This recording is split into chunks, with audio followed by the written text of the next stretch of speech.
over on my phone because my thing's like. Yeah, that's all right. All right, we're live. Yes, guys, how's it going? Yes. Obviously, we talk because people will be watching this back, Ryan. So we've got to say hello. Yeah, to just literally got back. Done a few bits at my house. Then jumped straight on here. Dino ringing me. I will say, guys, Dino's going to join in. He's currently on a train and it's hit somebody. So he's currently stuck on the train at the moment. Was it a jumper or was it somebody walking along the track being a twat? Well, we will find out, Ryan. I'm going to give him a call back, mate. So I'll mute my mic for a second and then we'll see what's going on. Yeah, nice one.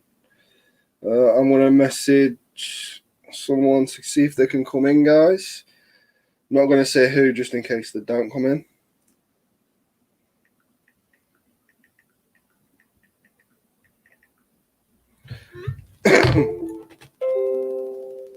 I wish my phone would stay charging. So then, guys, what's people been up to this week?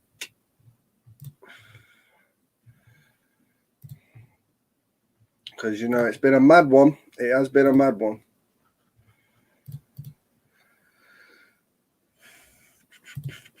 Oh dear, that doesn't sound good. He's looking like it's going to be 7 p.m. before they can get moving. Oh, he's gonna jump on now and explain. PM before they can get moving. He's gonna jump on now and explain. I've just had feedback because I've had the actual YouTube open. What? Guess who in the house? You're doing well, Ryan, when you've got guess who in the house, man. I know, yeah, definitely. Well, the notification. Literally, I've logged into my to my other channel on the computer because of what I was doing yesterday, and it's just literally come up the notification. So we're gonna get a couple of people in now. Yeah, it's just gone from 4 to 7. So yeah, respect. I've shared it on my page. So if you come over from my page, make sure you sub to Ryan. Share the love. Yes. Well, my camera's there, so yes. I always forget that my camera's at the side of me. It's really, really awkward. I need to move it slightly that way. There you go. Yeah. So I've sent the link to Dino, so he might be in the background. So just for him. James Cricket, respect, mate. How you doing? Hope you're well. Oh, I've got 11 minutes to my new audit goes up. Oh, I was literally, when you went live and you sent me that thing, I was in the middle of creating a poll to see whether people want it tonight or tomorrow. Oh, well, it looks like Carl Fammer, hi, buddy, from Salt Fleet. Yes, mate. Mac Tabish, hi, folks. Yeah, like I say, it doesn't matter when. We can create a poll on your channel, if you like, of when people want to, what day of the week they want to see it.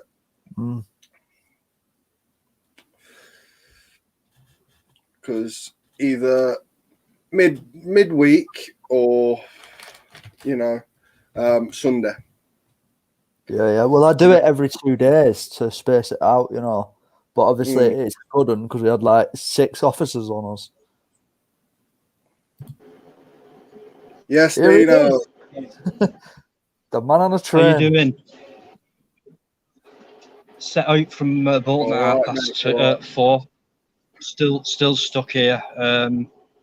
I've just had a message from Bolton Evening News about what Northern Rail have said, and we could be here till 7 o'clock. So I just thought I'd let you know that. It might not be accurate, but we've been here since 20 to 5. Jesus. So I was due back home about 10 past 5. So we're just waiting. Are they sending out a replacement train? They said they were going to try and organise something, but nothing's come up. But we're actually in the middle. I don't know if you can see it, guys. Just in the middle of the fields. So mad one. Yeah, it's frustrating. Yeah, it will be though, because like you're in the middle of the fields and that. Yeah. It's don't know any crazy details, but yeah. Well, we've obviously been busy today, haven't we, Dino? And then we've had a good day auditing, and then this has happened to you. Oh. Yeah, his signal might be bad, guys, because obviously he's in the middle of nowhere, and yeah, there we go. We've lost him. Yeah. What I'm going to do, Ryan, is because my phone's now done uploading the new video, I'm going to jump over to my phone, and then if you can bring us back in, buddy, that'll be great. Yeah, that's all right. See you shortly, guys. Yes, guys, in the chat. Crazy Lady Jane, evening at GMM, and hi, Ryan. How's Tricks? Tricks. Who do you mean by Tricks? And Greater Manchester Media will be back on in a second anyway, so you can say hi. Jacinda, how's you? I'm all right. Busy working, YouTube and everything like that, even though a lot of people think I don't work. Don't know where to get that idea from. But here we go. We get to see now. Oh, I can't hear you. What's going on here? Why can't I hear you now? I swear it's your headphones. I always have technical issues, Ryan, with you. What's going on? It's your audio, headphones. Wired headset. Can you hear me now? I can't hear you. Why can't I hear you? You can't hear me, but I can hear you. Still can't hear you, buddy. I can't hear you. Legit, guys, right? I cannot hear him at all. It's your headphones. Headphones. Remove headphones. Is that better? No?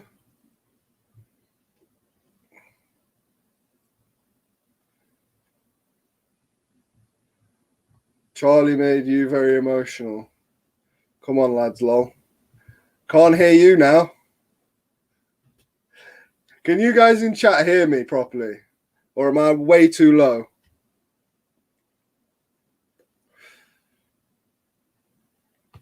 Come to Saltfleet and do an audit on the village. Anyway, I'll have to find out a little bit about Saltfleet. What do you say? Hello. I can hear you. I can hear you, but you're very low. Hey.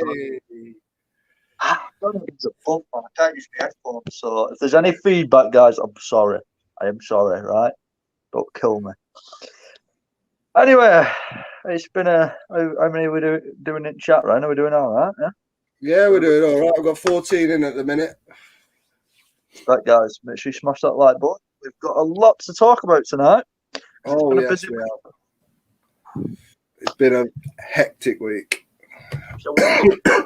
For everyone, I think. Don't die on us.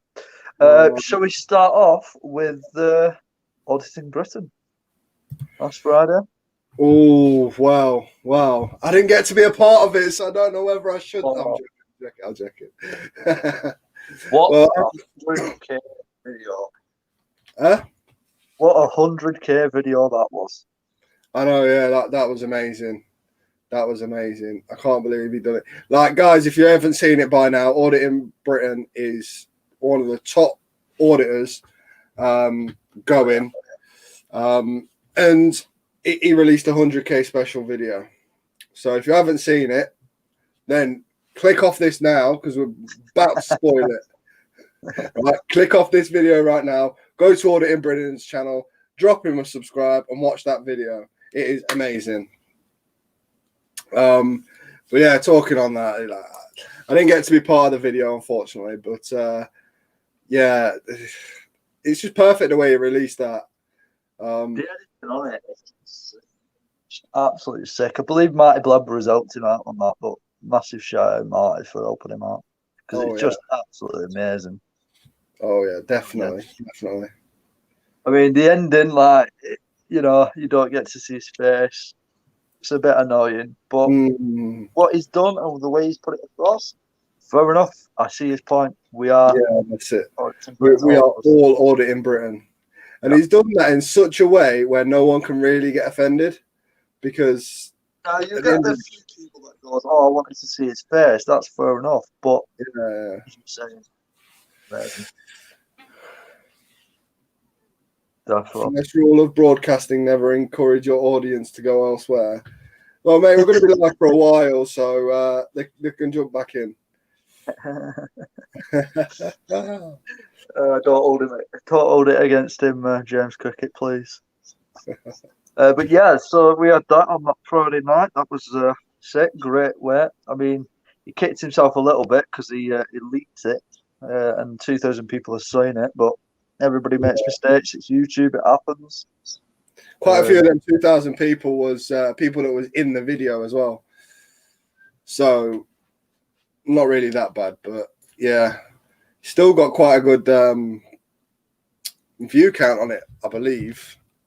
I'm not surprised if he's got all them subs, man. I wonder what it's on now. What are we on?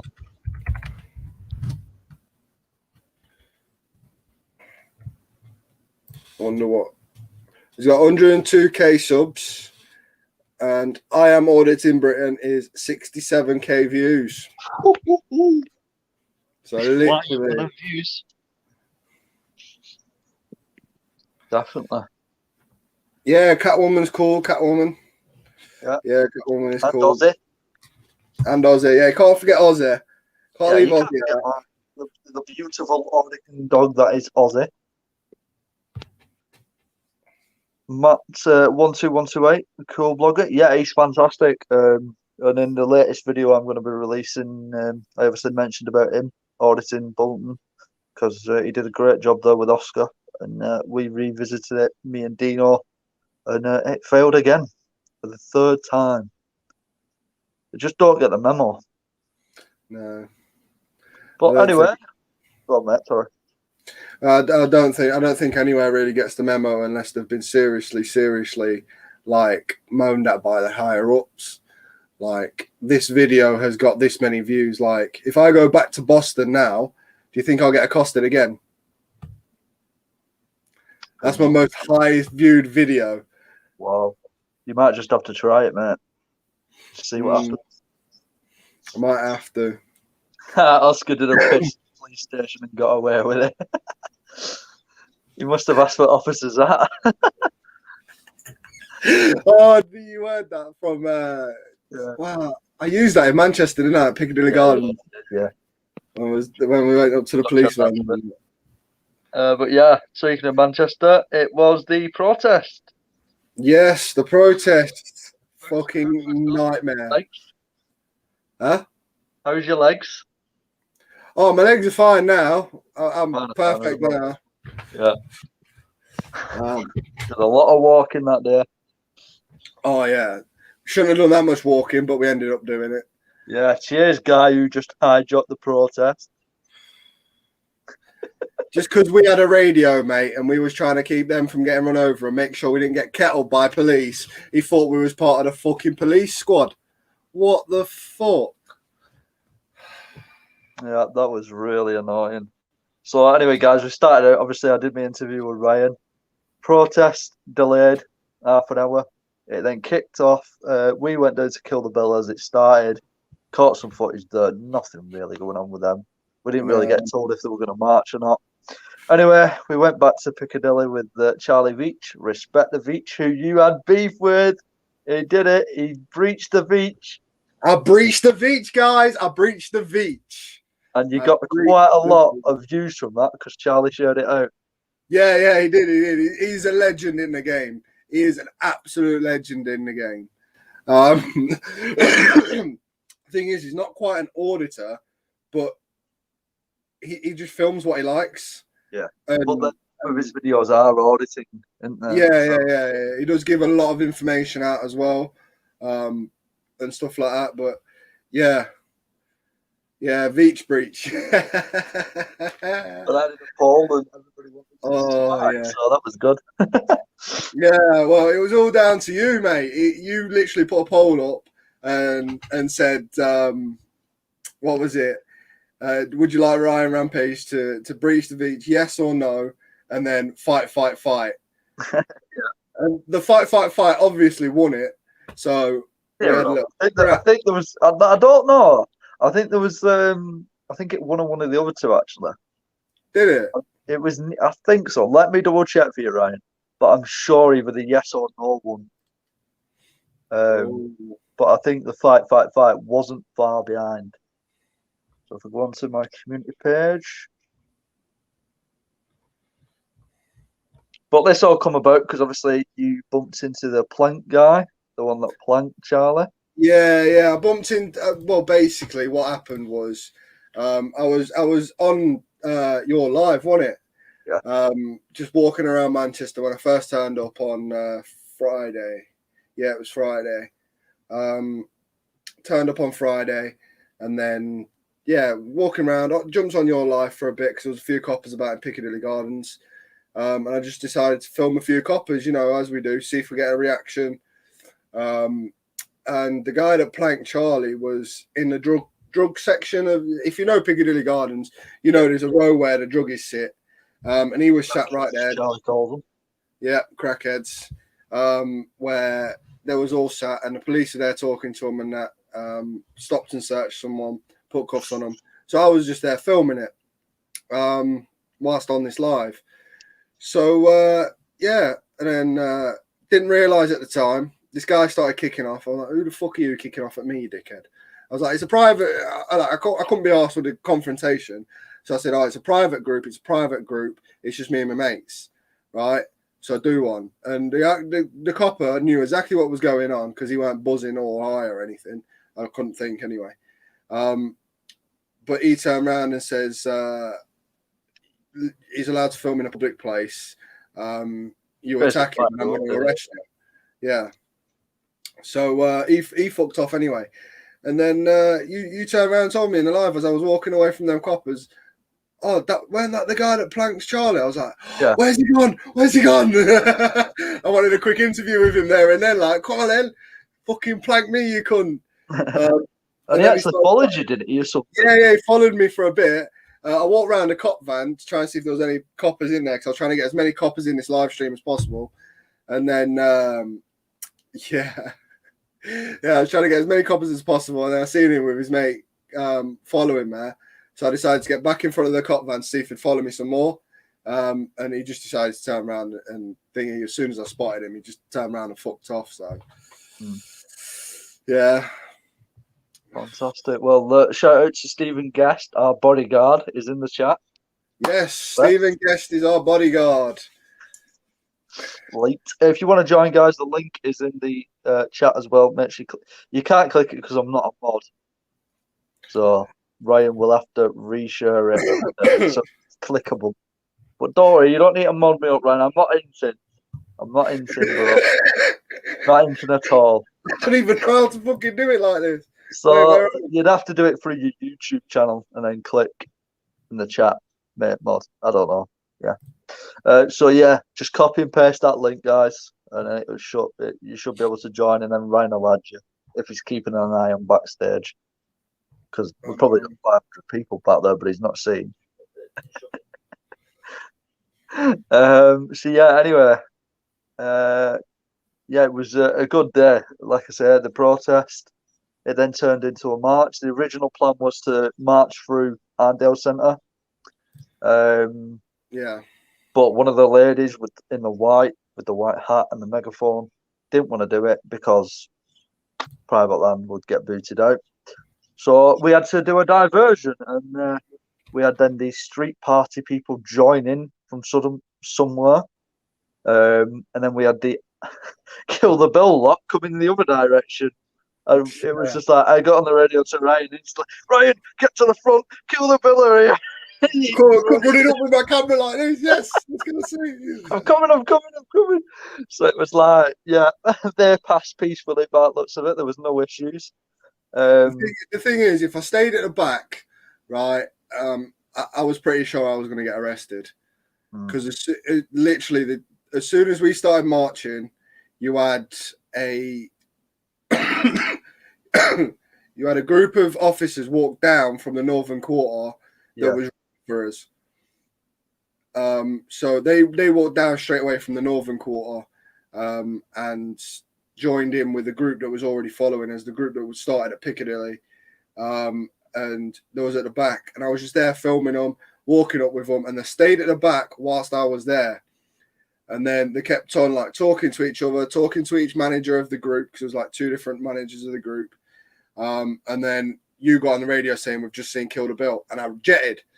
Now, if I stayed there any longer than that, I think they would have just gone, right, well, you're arrested because we need to get it to the front of this protest. And they would have just arrested me and left 2 officers there. So, yeah. Yeah, it was a bit tetchy sometimes, weren't it?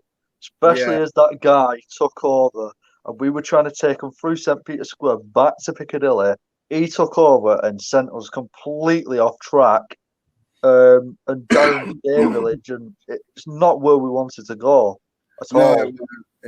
Obviously, we knew where the march was supposed to be going in advance. Yeah. We spoke to the organisers and whatever. We were just voluntarily helping with the traffic because the police weren't doing so all, and we made it perfectly clear at the end. Yeah. Dealt with it. So that copper, because we could tell that he was listening in. It was funny. But I think I added that bit to my video as well. Like, I saw that. Looking, so. But yeah, we eventually got back to Piccadilly, all knackered, and it was just a case of, right, what do we do next? Do you want to go alongside police station? Okay, let's go. Let's go on to the police station. Jumps up Buzz with the bodyguard, gets up there, and friendly, aren't they, up there? Oh, yeah, and then they lock the doors. Yeah. 20-6. Yeah, even though it wasn't meant to close until 6. Call Farmer, how much does a bodyguard for Ryan get paid? You could be my Lincolnshire bodyguard, but they don't get paid. I might buy you dinner. Oh, there you go. Stephen Guest will come in now. Hang on a minute. What about me? But yeah, it was incredible, especially at the end. Forensic turns up, parks up. Or as Stephen said, I paid him in banter. I'm easily satisfied. Yeah, Forensic van parks up, not parked properly. She gets on her phone. Oh, here we go. Backup's coming now. Yeah, I thought that was it. Sick. All we're doing is filming, love. Give us a break, man. But no, she were ringing a DC. He come out, collected some evidence. Back inside, you questioned him, and he just wasn't having it, was he? Yeah, I questioned him on the corruption, like I do, guys. You know. If you watched any of my police audits before, if I do see a police officer, I tend to ask them questions about the corruption that I'm there to report on. And yeah, that day I seen him, and it was the only one I could speak to, really. So I just turned around and went straight at him with the questions. He was the only one close enough to actually have a conversation. So yeah. Anyway, we moved away from that. Got down to Manchester, and then you were like, "Let's go and do Piccadilly, boys. Let's go and do it." I'm like, "You can. I've already done it this time. Go, you go do it." Yeah. And, do you want to talk them through it, or do you want to wait till that video works? I want to wait. You want about the arrest? Oh, the Piccadilly one when you had BTP all over you. Oh yeah, well, that one was pretty funny. You get to see an interaction with BTP and me tell him off, basically. So wait for that video to come up. But a little thing I picked up on, because I went to the toilet right while he was doing this, and I just pretended I wasn't with him. I come out of WH Smith's after buying a drink, and all I heard was radio.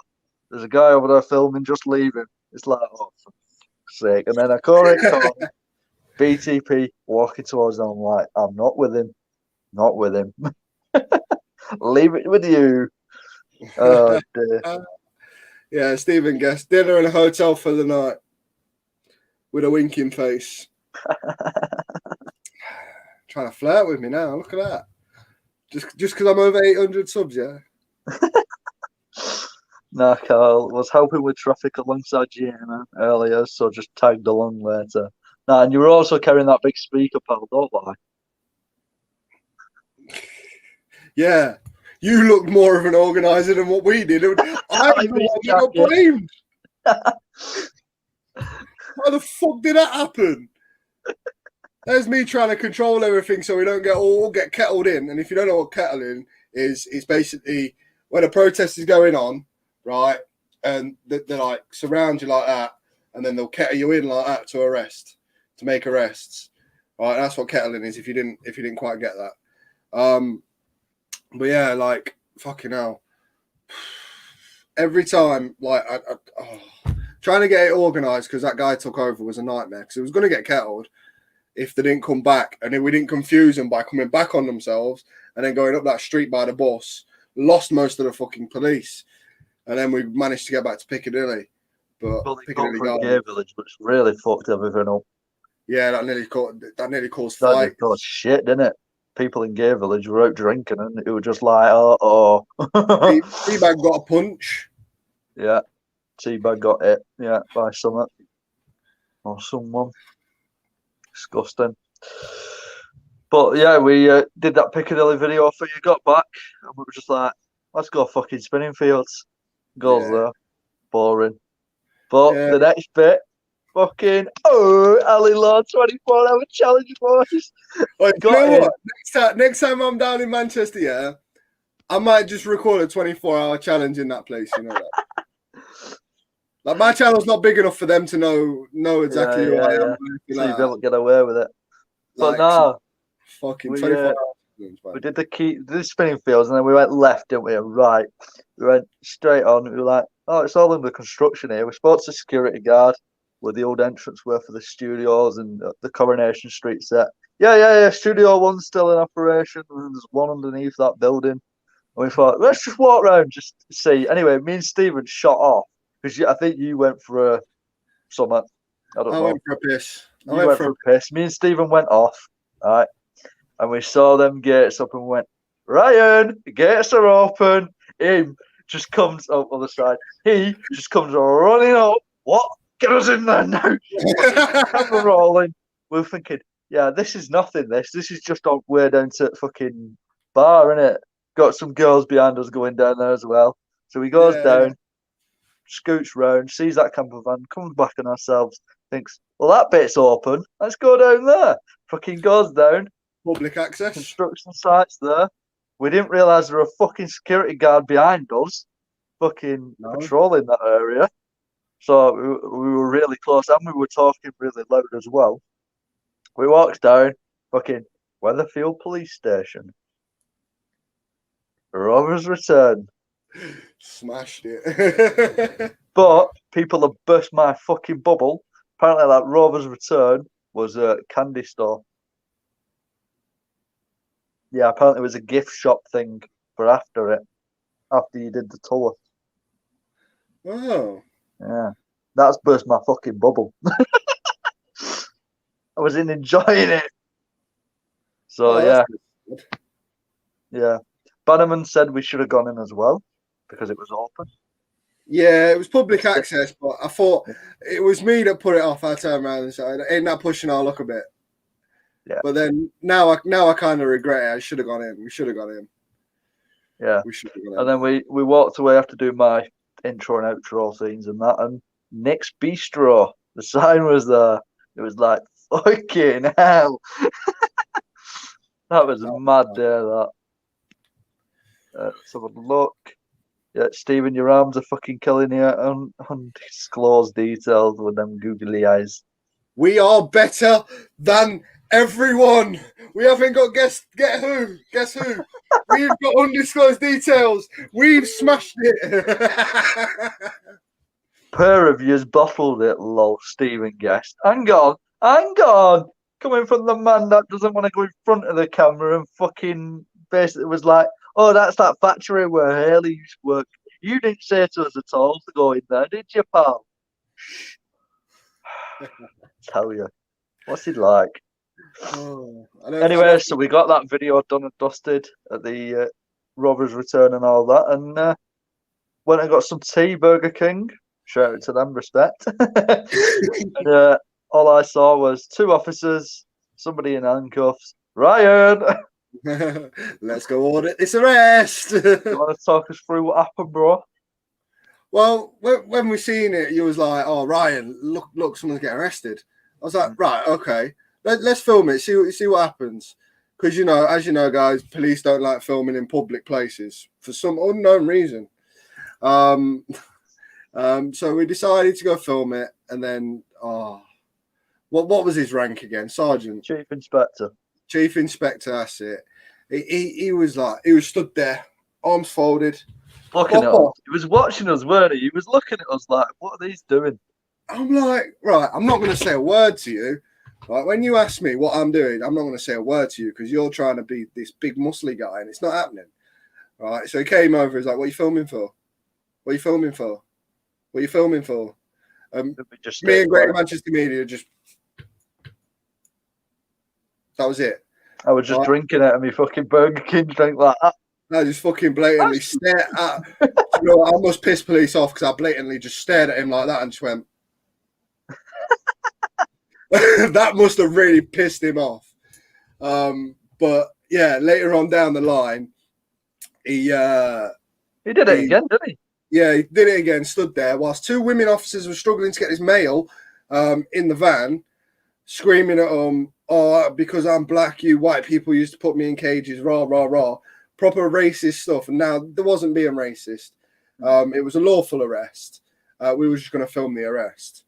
And anyway, yeah, these two female police officers were struggling to get him in the back of the van, right?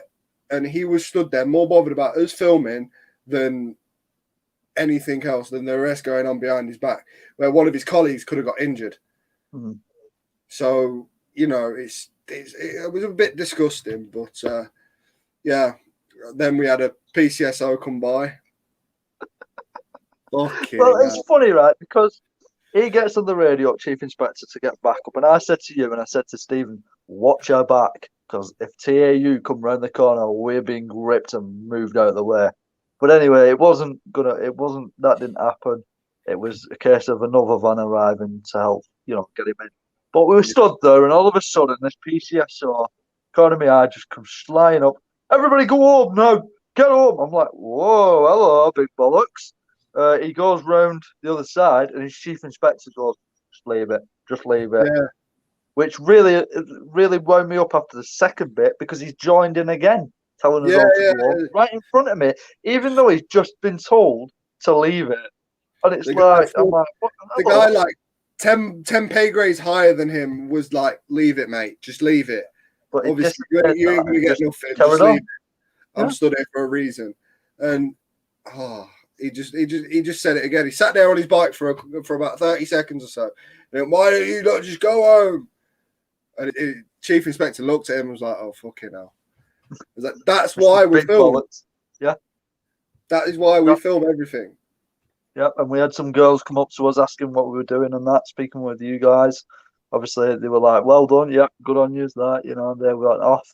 Obviously, he got thrown it back at van or whatever happened with him, and then they were starting walking away, and it was a case of, well, Chief Inspector was stood there, and then me and you were going, "So, Ryan, what's that memo that's not been sent out to these lot?" And it's like, he's there like that, touching his hat, going, "Fuck."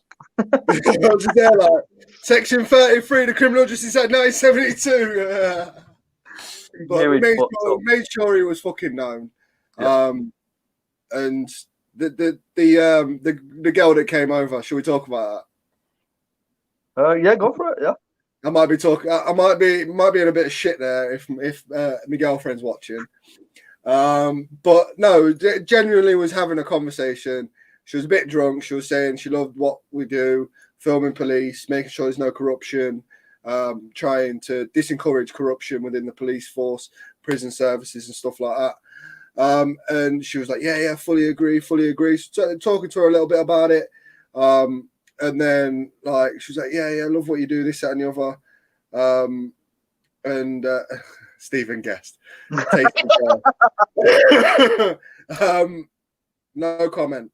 But we stood there talking, and then I was just like, yeah, it's good, isn't it? Like that.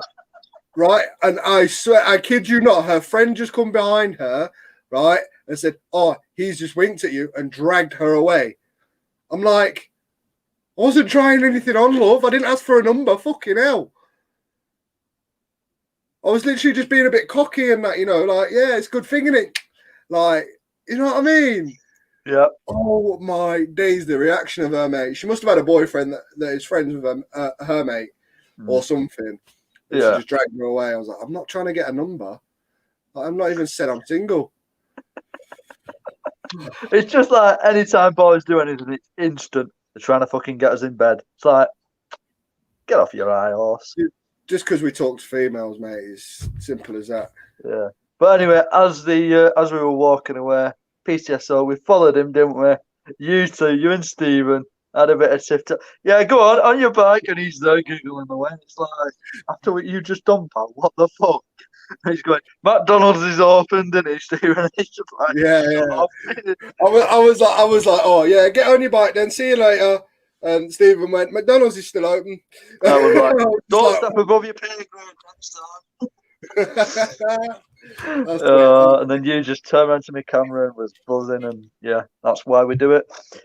But we've had a bit of stick because I posted it on TikTok, and people are like, it's a different. This is the thing, right?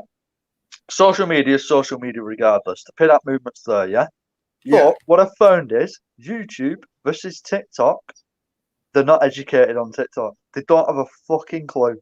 They all see us as the bad guys. Just more sad pricks with cameras. Like, I don't get it. I don't know, mate. I don't know. But I tell you what, when somebody said, it really got to me. Somebody said I had a cheap phone, right? Now, my phone is that phone.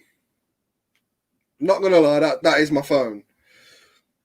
Yeah, it was a cheap phone. When I bought it, it was 130 quid. But let me just show you what else is 130 quid, yeah?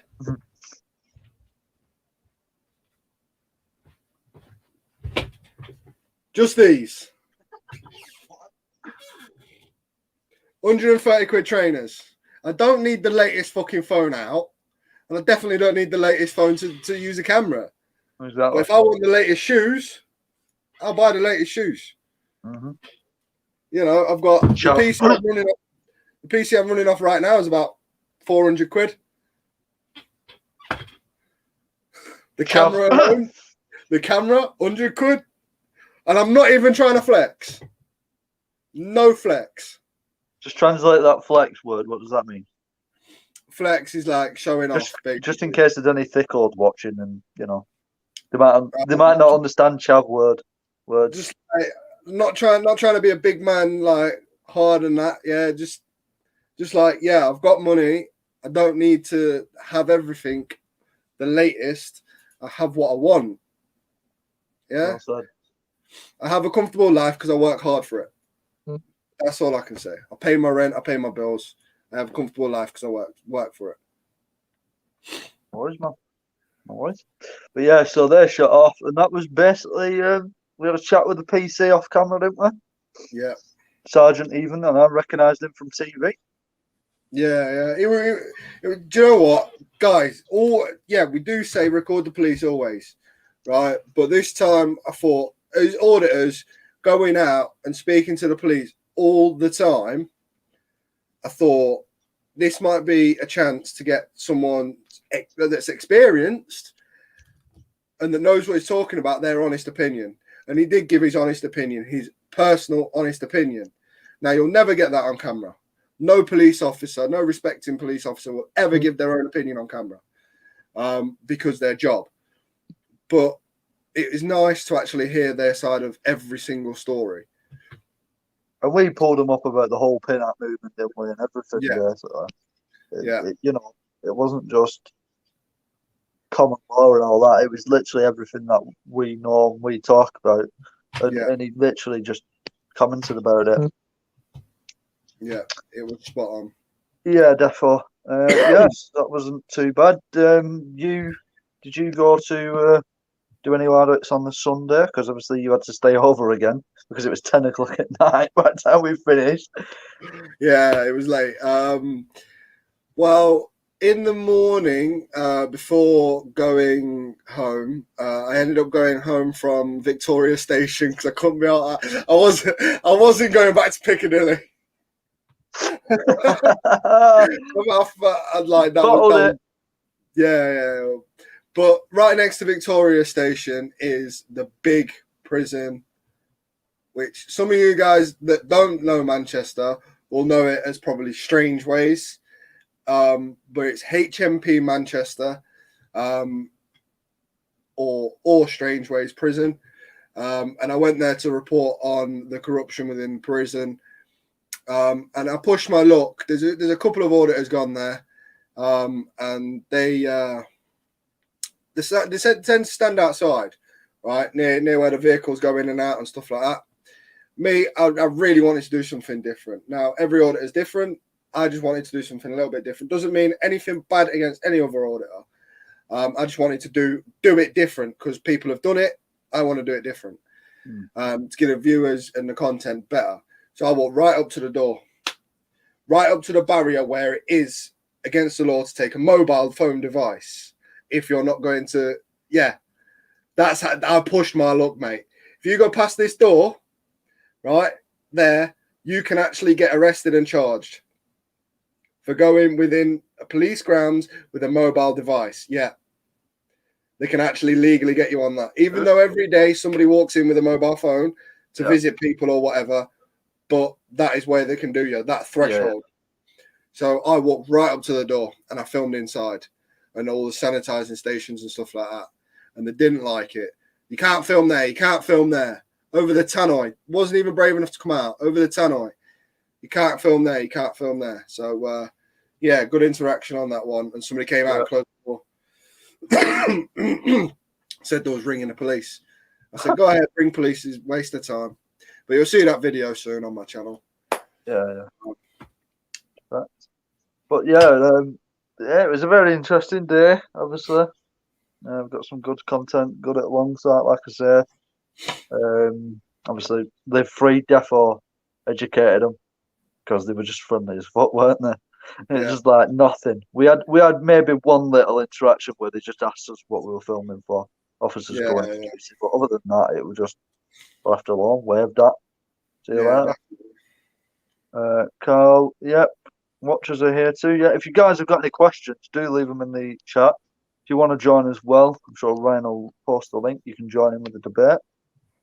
You don't need your camera on. You just need to have your mic activated. Oh, you've got a well done from Guess Who. Is that good? Well, you tell me. I never said it to anybody else, so listen, I'm ringing my mum. Mum, Fame, made it. Made it, big time. Who said well done? Oh dear. But yeah, guys, definitely do get in touch with us in the chat. We'll read out your comments. Any questions, leave them down there as well. And if you want to join in, the links down there as well. But week before that, me and Dino, obviously I would prefer him to be here, but he's still stuck on a train in the middle of nowhere. Bless him. Hope he gets home safe. We've had a busy month, I'd say. I'm just gonna leave you there a sec. I'm just gonna go toilet and get a drink and that. Right. Is anybody backstage, by the way, before you shoot off? No one's backstage. Okay, that's cool, man. No worries.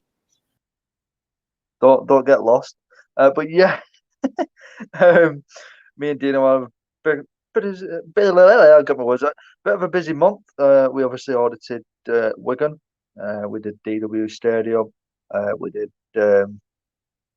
Dino did the shopping market there.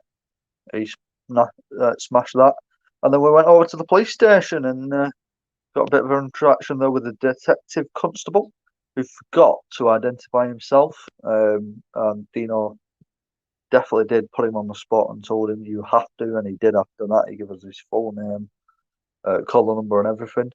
But yeah, unfortunately, that video is no longer on YouTube due to obviously issues I've had.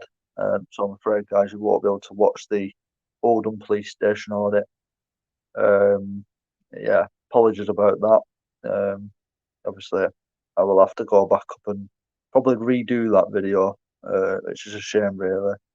It shouldn't have been removed, but hey, these things happen. Yeah, so that was a decent interaction. If you do want to watch that, actually, I'm sure Dino's put it on his channel. or he will do, so you'll be able to watch it on there at least. But yeah, that was that one. And then we went to Oldham, got inside Boundary Park, as you know. Obviously, you'll be able to see that on Dino's channel, and that was a brilliant audit again up at Oldham Football Club. We didn't get approached or anything, so that was decent. That was a pass. We went to Oldham Police Station again. That one has sadly been removed, obviously for what have you. So you will have to watch Dino's channel for that one and catch up on it. We got it was a bit of a weird one because there was people outside, and I don't know if they were victims of crime or suspects, but it just felt really strange. And the van had gone in when I started recording, and they give us thumbs up. So they clearly knew what we were doing, and yeah, that we were pretty happy with that one. Obviously, we went to the COVID testing site as well in Oldham. That one again. The security guard, was a bit like that with us, but there was no telling us to stop filming or anything, so I'm quite happy with that one. That one definitely did for me pass.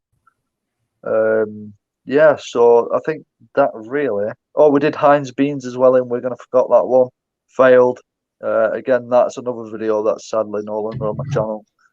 You will have to have a look at Dino if he's got it on there. But yeah, that one failed because obviously they booted us out. So, and I didn't get any free beans or any tomato ketchup. God damn it. But yeah, definitely good. A month with Dino. I've really enjoyed teaming up with him. We've basically been like a duo. I mean, I like teaming up with anybody, to be fair. Catwoman, Real North Media, yourself, Ryan. I like teaming up with anybody because it's just, you get to bounce off them, have a bit of a laugh. We've had a laugh, we pointed cameras at each other's faces. What are you filming me for? What are you filming me for? You get to have that bit of banter with them, and they help, as well as that. When I do my intros and stuff, it's good to get their take on how the audits are going to go or how they've been, and you get in them 30 little segments I do as well before I introduce where I am, because I like to do that as a little teaser. It's good to get them to do something not scripted and just to take the piss, and then like me and Dino have done. Oh, I don't know where we are. We've got off the bus, and where the bloody hell am I? How am I going to get home and all that? It's just more funny content for you guys, Honestly, I would love for a couple of people to come down Lincolnshire and travel Lincolnshire with me. I'd love to, mate. It's just funds and that, and it's just training that. I mean, I have got a spare bedroom. I was going to offer it cat over message, but I didn't want to come across like a weirdo. Well, you would have put. Would you like to stop over at mine? Me and my girlfriend don't mind, and then that would have said it fine then, like that. You know what I mean? I should have said that. Yeah. Yeah. But yeah, that's basically what me and Dino have been up to. Ryan, you posted a video on the Friday. Yes. And that police officer was really arsey you at the end. Get back to the private property. At the end of the day, guys, we push our luck as much as we can. This day I did push my luck. I knew where the boundaries was. I ain't silly. But it was open to the public.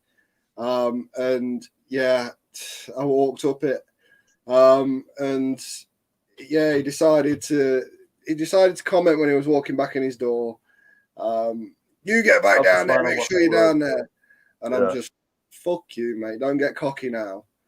He was meant to come out and talk to me, but he never did. I stood there. I literally missed my next bus as well, waiting for him because I waited half an hour for him. And yeah. That was weird. What? Just had a private number call me.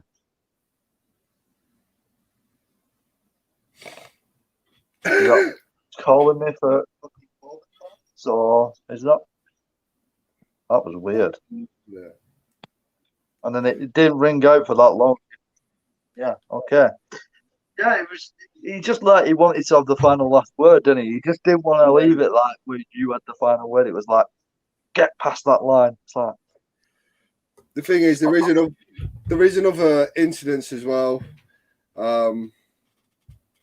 where I shouldn't talk about it really, but he pulled over a car that I was in. Got to be very careful how I word this. Yeah. Pulled over a car I was in. I was intoxicated. And I did film it, and it is up on my channel, but I haven't released it because, one, there's people in it that don't want to be in it. Two, there's not much information coming out about me, and I'm drunk and I'm intoxicated, and it doesn't sound very professional. But I did film him. And yeah, he just didn't like it. He pulled over when there was already 2 police cars there, pulling over this one car. I'm going to check if my colleague's all right. But basically, what they did was they said, "Can you come and get the vehicle? Otherwise, we're impounding it." So the owners of the vehicle, somebody else was driving it under insurance. So the owners of the vehicle said, "Yeah, we can be there. No problem. We'll come and collect the vehicle." And then as soon as they said, "Yep, no problem, we'll be there to collect the vehicle," they turned around and says, "No, that's it. I'm impounding the car." Yeah. So changed their mind at the drop of a fucking hat. Yeah. But you know, that's how it is. Well, so I would love to be able to release the video, but obviously there's people in it that don't want to be in it. And you won't get the right context, and you'll think I'm making it all up if I released it the way I've edited it. So well, it's like me when obviously at the police station I did it with you. I don't when I start recording, I don't hit the stop button unless we're going to be waiting a long time, because I don't like to, obviously. It's a pain in the ass editing it all together anyway, as it is. But on top of that, you do get people, and some auditors, I don't know who, but there has been mention that people say stuff to rally people up to then get a reaction. yeah, And I'd rather not be accused of that. So I'd rather just let the whole thing record as one. yeah, And then, obviously, see, I've not said a thing to rally any cops or security guards up. It's literally as you see it. Obviously, I did on that police station with you because we were waiting a long time. Because you wanted to speak to the custody desk, you wanted to speak to that woman. Then obviously we saw she was instant camera on record. Yeah. I tried to get a interaction just so I could ask the right questions about corruption. And that's the only time I wait around police stations with a camera, to be honest. I don't wait around and antagonize people. I wait to speak to somebody, and if that don't work, then if the police station's open, I want to go in and speak to them, but she ended up locking the door, like I say. So yeah, but yeah. I'm just going to pop out with it, send a link to somebody, and then I'll pop back on. All right. Okay, I'll leave it. So whilst all this was going on this past week, what have you guys been up to? What have you guys been up to? Michael Powell, I like Sherlock Jones one with Matt B. Chunky Monkey. Yes, I haven't really watched the latest of Sherlock Jones because I've been working a lot recently. But I am a big fan of him. I'd love for him to come on this is that'd be amazing. Same with Mr. Veitch boy. I'm back. Yeah, same with Charlie Veitch. I'd love for him to come on here. Oh yeah, sick. I did invite him, but he's busy, mate. I'm afraid. He's a busy man. He is indeed. I did hear the comment about Marty B and Sherlock and effing Chunky Monkey, and absolutely wow, Sherlock Jones in that video. He's been away from a long time, and I've really missed his videos. I really like his content. He's amazing auditor. And oh my God, he absolutely nailed it. Marty just didn't need to speak at all. Sherlock was just full force, giving shit to him and proper shit. It was publicly accessible, and it's just like, whoa, Sherlock, you just nailed that, bro. I think when he didn't go out auditing for a while, and then suddenly came back, it was like a release You know what I mean? So yeah, I mean, it's obviously you've got to re-engage with your viewers again. They're missing your content. You know, they've not seen you for a long time, and you know, stuff happens in your life where your personality might change a little bit, or you know, they might have forgot how you act around cops and around other people. But that for him would have just nicked the nail on the head, and that would have just gotten a lot of views because he's just absolutely fucking nailed that. He really did. do you think we could get him on here? I have tried, but I'm afraid I've even said you're a big fan. He's tired. He's tired. He's relaxing. He's been fixing his mate's quad all day. And I said to him, jump on for 5 minutes. He said, "Look, mate, I'm fucked." So, fair enough. He said he will do another time, though. Hey, that's something. Just, it will come on. Yeah, you're right, Joe. Sherlock takes no prisoners. Correct. Yeah, take the prisoners, definitely. Correct. I mean, everybody's got the different styles. You know, Sherlock goes in full force. You also, when you get on something, you go in full force. Myself, I'm more relaxed, more, you know. Let me say that. It's like down on the bottom level until they piss me off, and then I start going up, and it's like full on blow mode. It's like, fuck you, what? That's what I mean. If you've got big enough, this is the point I made because if you guys don't know, me and Manchester had a little bit of a falling out a while back. We had beef. But yeah, we had a little bit of a falling out because of something I said, right? And it wasn't said in the right way. I want to say that it wasn't said in the right way. But from one video to another video, it went one video for a reason, and I watched that video and I really enjoyed it because that's the way I would have done it, right? And then I went to a couple of his latest videos after I filmed that. I went to a couple of his latest videos just to watch him, and it wasn't quite my way of auditing, right? So, but as we've said, everybody's different. Yeah. So I've took that in. I've completely fine, right? That's not in my video. I've not took down my video or anything like that. So I've left it. And I've gone on to one of Live Free's lives, and something about Greater Manchester media being a copper, this, that, and the other. Didn't know anything about it, so I left it. And then it was like this, that about him. And then I just turned around and goes, well, yeah, well, he does just say there for 30 seconds and bounced. And that comment, yeah, he turned into the fucking Hulk, guys. That comment was like, it was completely out of text because it was like, yeah, he stood there for 30 seconds and then bounced, but, you know, like, that's his way, right? He's more relaxed than what I am. I go in and I point a camera straight in someone's face, whereas you don't do that. But that's your way, and this is my way. So, yeah, I didn't agree with it, but I still support it. Do you know what I mean?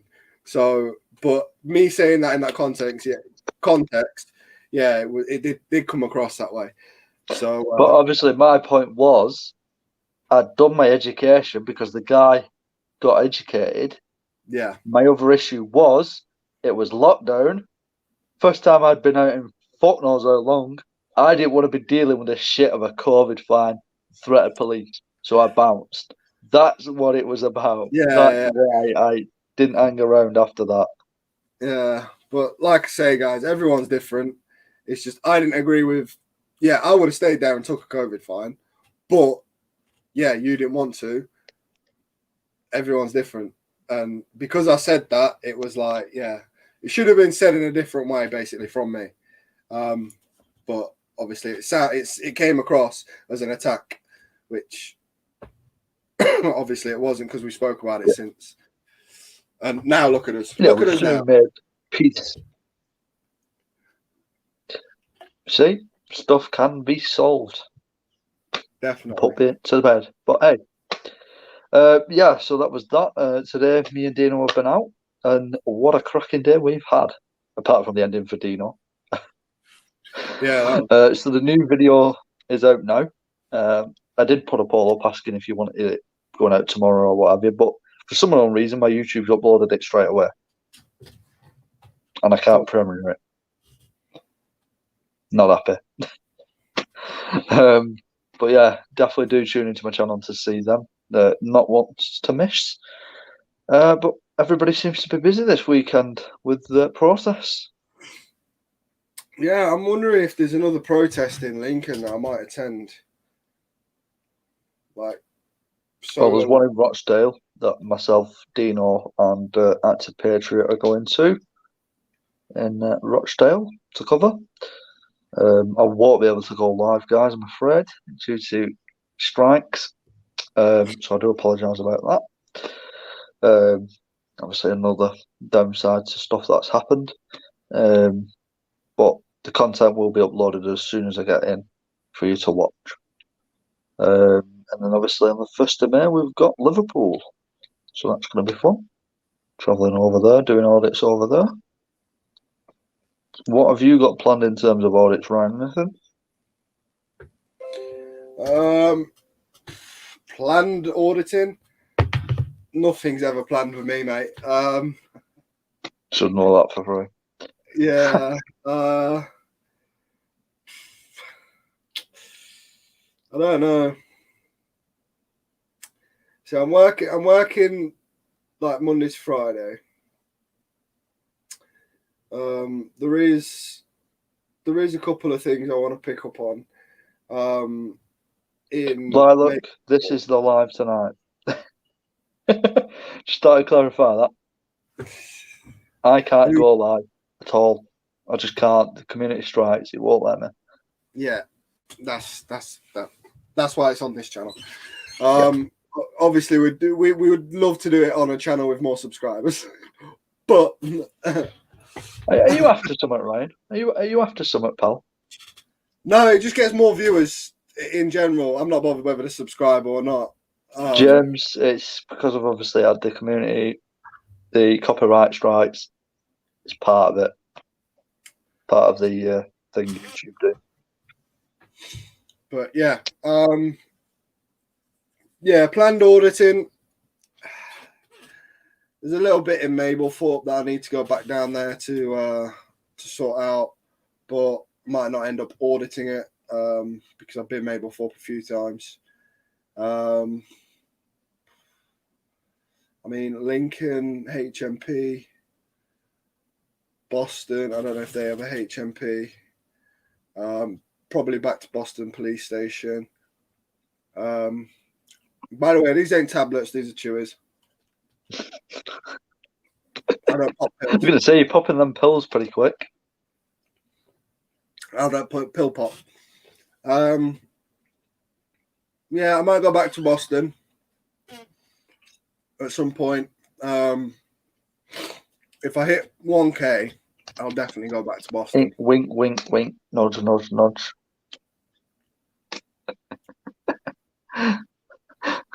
Look at his dead stir face. I'm worrying. Are you right there, Ryan? Yeah, I was just reading a comment then. All right. What did you say? I said wink, wink, nudge, nudge, 1K, wink, wink, nudge, nudge. Yeah. Smash that sub button. Yeah. Subscribe now. Chav wants subs. That should be my caption. Chav wants subs. Ryan Rampage the second. That's all I was winding him up about on Saturday. You fucking hates it. Oh, I'm not a chav. People call me a chav all the time. How you dress, pal? I know, yeah. That's what I get it for. The way I dress and stuff like that, man. I'm not a chav. Right, I'm going to say this for the last time. I cannot go live. I can premiere, but I cannot go live. For fuck's sake. Stephen Plaster, join in the debate, pal. You're fucking funny. I want you on here. Bonnie lad. Yeah. But yeah, so fucking. I think there's a protest in Lincoln.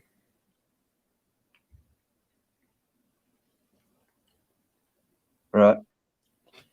On April the 3rd.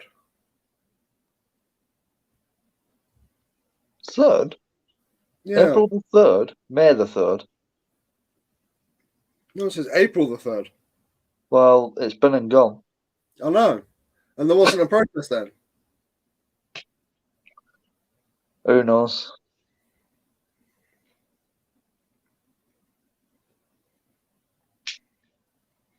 Oh, second kill the bill protest fizzles out. Oof. Oof. Hardly anybody was interested, apparently. Well, I'll join maybe later, no worries. Oh, God. Freedom fighter Jamie. Good work. Oh, cheers. Just don't use my footage without crediting me or asking me. He did that to Dino. He used his Oldham footage without asking him. Who done that? Freedom fighter Jamie. Oh. Yeah. He uses other people's comments over it and then puts music on it. But he doesn't link your channel or anything. I don't think there'll be a third Kill the Bill in Lincoln. Right. There must have been one around April time. Yeah. And the second one was on Saturday. I was in Manchester, and it fizzled out because there was hardly anybody there. Sorry, Dad. I'll behave now, Stephen Guest. Telling me off.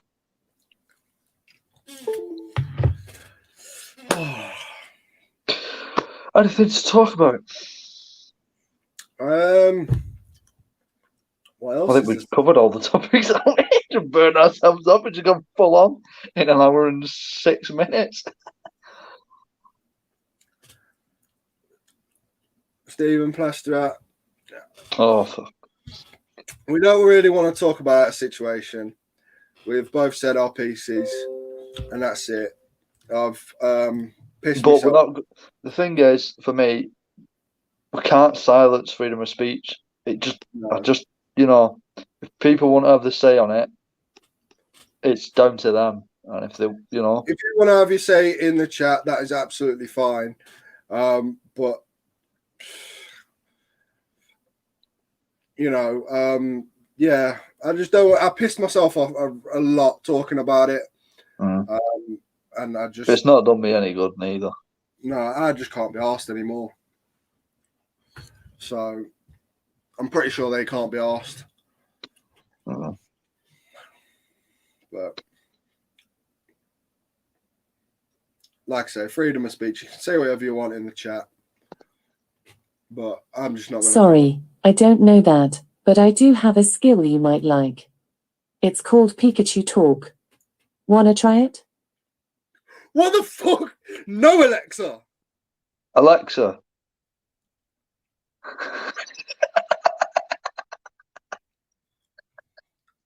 Don't start talking to my Alexa. Oh, there's his other half. Alexa, do you love me? There are people I admire, and things I can't do without, but I'm still trying to figure out human love. She don't love me. Oh, Ryan, I feel heartbroken for you.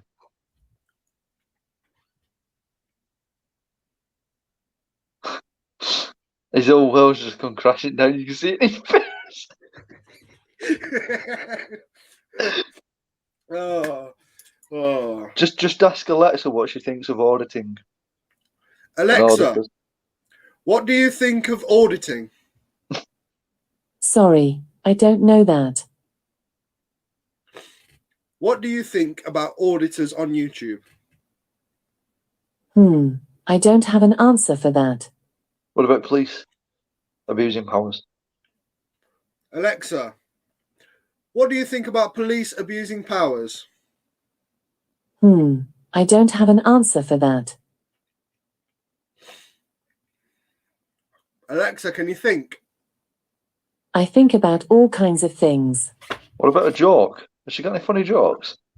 Alexa, tell me a dirty joke. I tell you a dirty joke, but I wouldn't want you to soil yourself. Get it, dirty joke? I'm sure that's what Stephen Plasterer does. Alexa is a spy, he says. Yeah, apparently Alexa's listening to all conversations and stuff. Which Well, she must be. She just come out of nowhere then. I know, yeah. Ah. But, oh well. Well, AB did an upload actually today of a guy being arrested. Exactly like what we did. Yeah. And he got near enough hassle for it again. It's like, can't we film you arresting somebody? As we said to that sergeant on Saturday, if something had happened and he made a complaint against the officer, they'll be asking us for our footage. Yeah. They'll be begging us for it. But then they moan at us for standing there filming, for making the situation worse. Even though the guy was saying to film. Weird. Everyone with a smartphone lives with a spy. Dino, hello. Have you managed to get home? James Cricket, ask about Pinnock. Alexa, what do you think on Pinnock? According to an Alexa Answers contributor, Thanksgiving is an American holiday which originated as a harvest festival. It occurs on the fourth Thursday of November. Ask her how old she is. Alexa, how old are you? I'm older than Baby Shark, but not old enough to remember a time when there was no internet. Sorry, I'm being silly. What do you expect from a 6-year-old? Ask her what she thinks of Siri. Alexa, how do you feel about Siri? I like all AIs. Is that it? Right.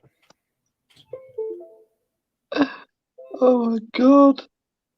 That's crazy. What are you Siri, doing? how do you feel about Alexa? I'm a big fan of good listeners and helpful beings. Can't hear it. Siri, how do you feel about Alexa? I'm a big fan of good listeners and helpful beings. Is this it? Is this for at night just pissing about with AIs? Yeah. Oh dear. Dino's walked into his address, I believe. Say again?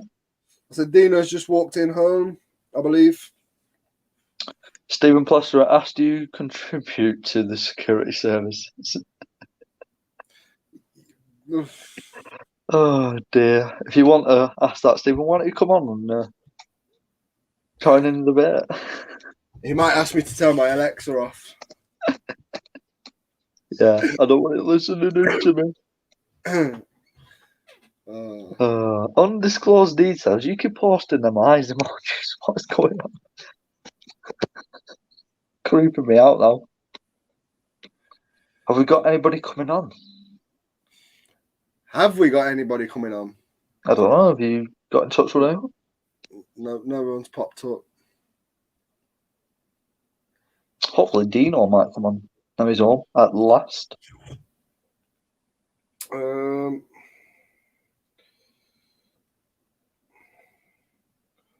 Well, the person I messaged didn't message me back. Oh.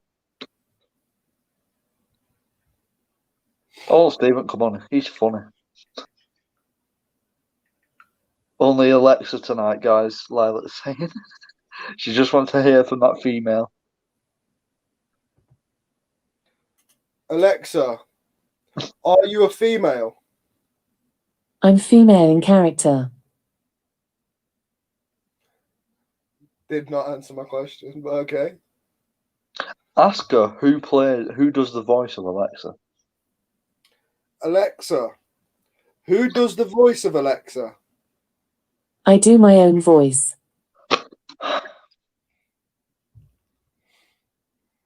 Fuck's sake. She failed at that one, didn't she? Yeah. Have you guys got any questions for us? Ask away. Yeah, ask away. Otherwise, we're going to probably talk about shit. Man United. Who? No. Who wants merch to be released? I think you need a bit more few subs, mate. Fucking Magnum. Put him on a full screen. Put him on a full screen. Click on his image and just press on his image and put solo on a mode. little screen. Put him on solo mode. Oh, no. On his. You have to press on him.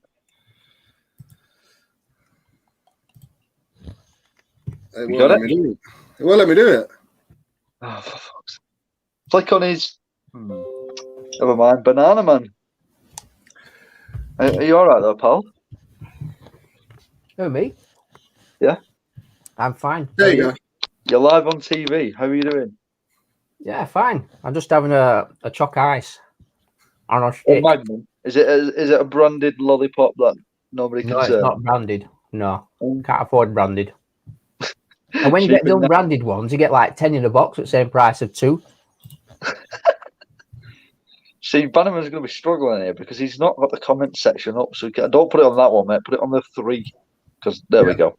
It cuts it off on my phone. You can't see the comments right now, can you? Who? You. What comments? Oh. Huh? Tell Alexa to tell Bannerman to put his comments on. Ryan. Alexa, put your comments on. I haven't got Alexa. What are you on about? Ryan's got Alexa. All right. Yeah, she actually lit up when he said Alexa. Shout louder. Alexa, do you love Ryan? In Gaelic, the name Ryan means little king. In Ireland, the name Ryan means young royalty.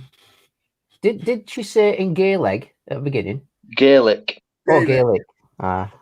It's her English. It's not very good, is it? No. Are you enjoying that, though, Bannerman? Yeah. It's harder than usual. I think it's been in a deep freeze. It's really hard. It's like a brick. Oh, dear. Well, you've had a busy week, Mr. Bannerman. I've been out today as well down Sheffield. I went to the South Yorkshire Police Dog Training Centre and the dogs barked at me and I went closer and they run away a little bit. Then they came back and apparently they train dogs in Sheffield. I had a little bit of an interaction.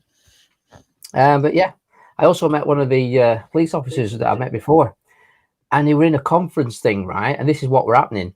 He come out, he said, Mark. And I turned around, I said, is that Paul? And it was. And I later found out when we've been talking that he'd come to actually do some training, how to be a better police officer. Yeah. So obviously they're trying to improve the skills. There's nothing wrong with that. I think. Do you watch our videos? I did say do you want to have some of my videos to help you, but whatever they're doing, they're obviously doing for a good thing. Because I think the face of the police now, it needs to create a new image, one more friendlier perhaps. And I think Sheffield are actually on top of things. I think they're getting there. But that's just my opinion. One city at a time, boys. One city at a time. Yeah. Well, you had a bit of an issue last week trying to park, didn't you? Oh, yeah. Disabled and everything and couldn't park. I don't remember much about it, but they were rude. They put the blinds down. I gave them the option which one do you want me to come to. And when she kind of said, come to me, I was surprised when she put blind down. And the other one was ready. Anne, did you see her? Yeah. Anyway, she didn't pull it. So fair play to her.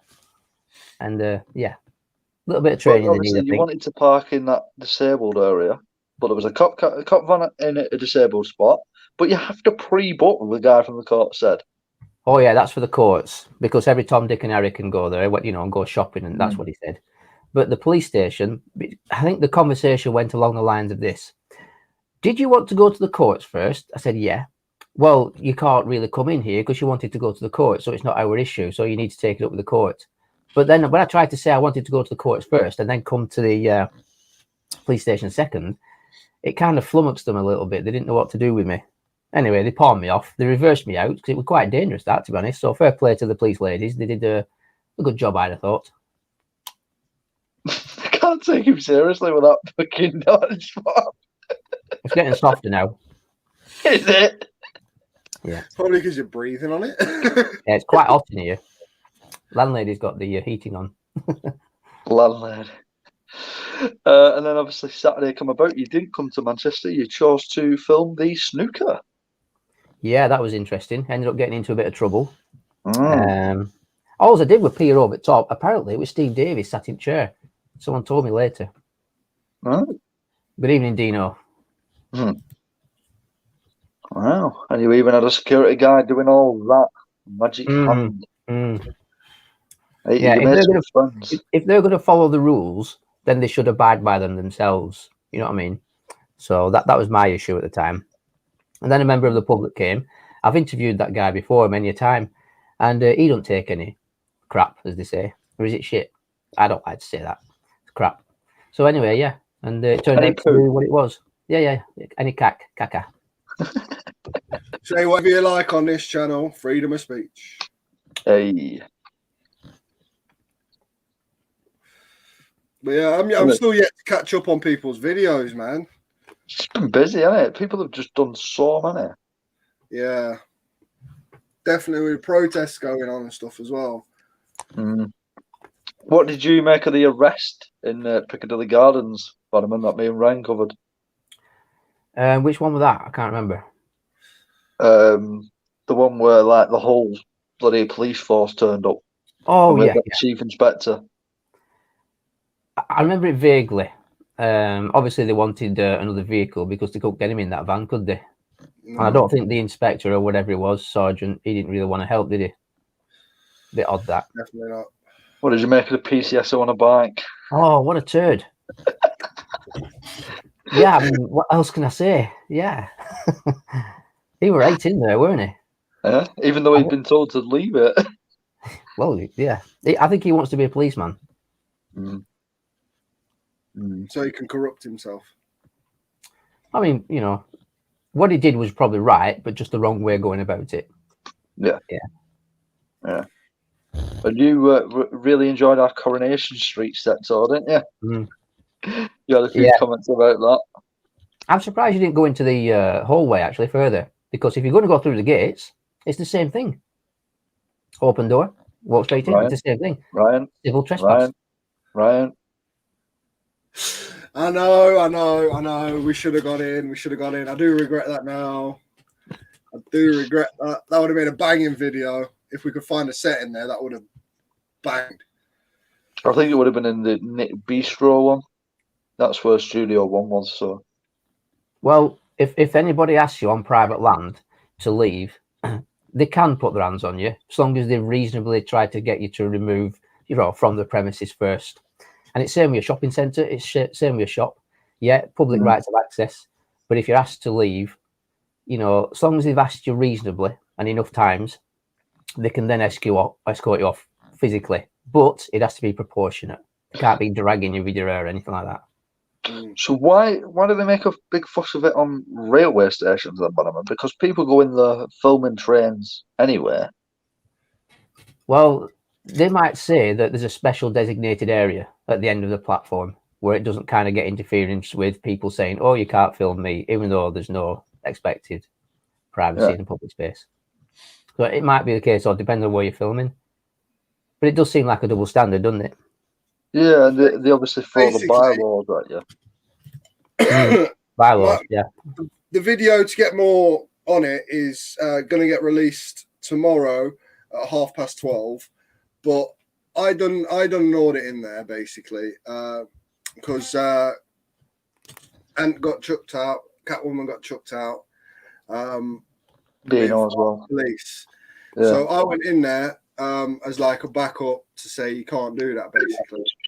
And at the start of Piccadilly Station, I don't know if you've been there, right? You've got shops up one way, and then you come round and you have to exit another way because it's a one-way system. So I went in there, walked around the shops, walked back round, and come and stood where they've got a piece of art for a new station or a station down the road that they want to try and get people to go to. So I'm filming all this as I see it as a sort of shopping centre on the rail station. Yeah. So that's how I see it. And yeah, they came over. BTP came over and told me I wasn't allowed to film. It's always going to be a challenge for yourself and even for police as well these days, because they're starting to get aware now that people have got rights. Yeah. So it's going to be a bit of a challenge, I think. So that's what I mean by it was like sort of a shopping centre, so it was public access. I didn't pay, I didn't go buy any barriers. Yeah. Full public access, even though public access counts by payment or otherwise. Yeah, a lot of people don't understand though, don't they? Public access is okay on private land, and even though it's a public space, because it's on private land, you're allowed to go in because it's open to the public. But any landowner can ask you to leave for their own reasons. And if you're going to argue with that or potentially disagree with what they're saying, it's a civil matter at the end of the day, isn't it? So the police shouldn't really be called, should they? That's how I view things. Mm. At the end, they can ask you to leave. Yeah.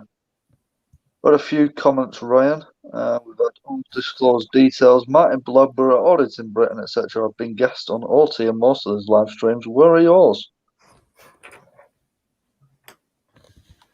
Well, we've got Bannerman. Hey, yeah. We've got a potential other guest that isn't answering right now, so she's probably busy. Probably give it away then. And we have a future guest, Sherlock Jones. And yeah. Well, to be honest with you, we don't need to explain ourselves because it's not all about competing with. Oh no, I'm not competing. I'm just saying what but it just seems like undisclosed details are trying to make it out like that. Oh no, I'm not competing. I'm not bothered. And Audit in Britain over the phone is not really. You know what I mean? You're saying it. I got Charlie Veitch's. I can get in contact with Charlie Veitch on my phone. Yeah. So yeah, I could get. It's not a competition. It's about the education and So, actually reviewing people's videos and talking about them. Anyway, moving on. Stephen Plaster, what's your little red camera, Ryan? What's the make and model? Make and model. It is a Canon PowerShot SX 170 IS. There you go.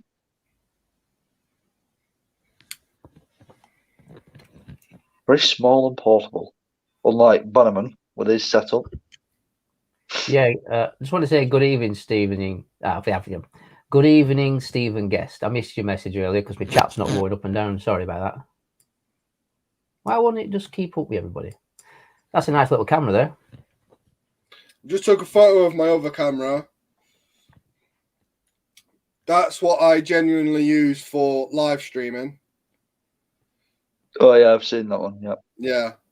That is like a £100 camera with an extended microphone and stuff like that, which I can add to, take away from, or whatever.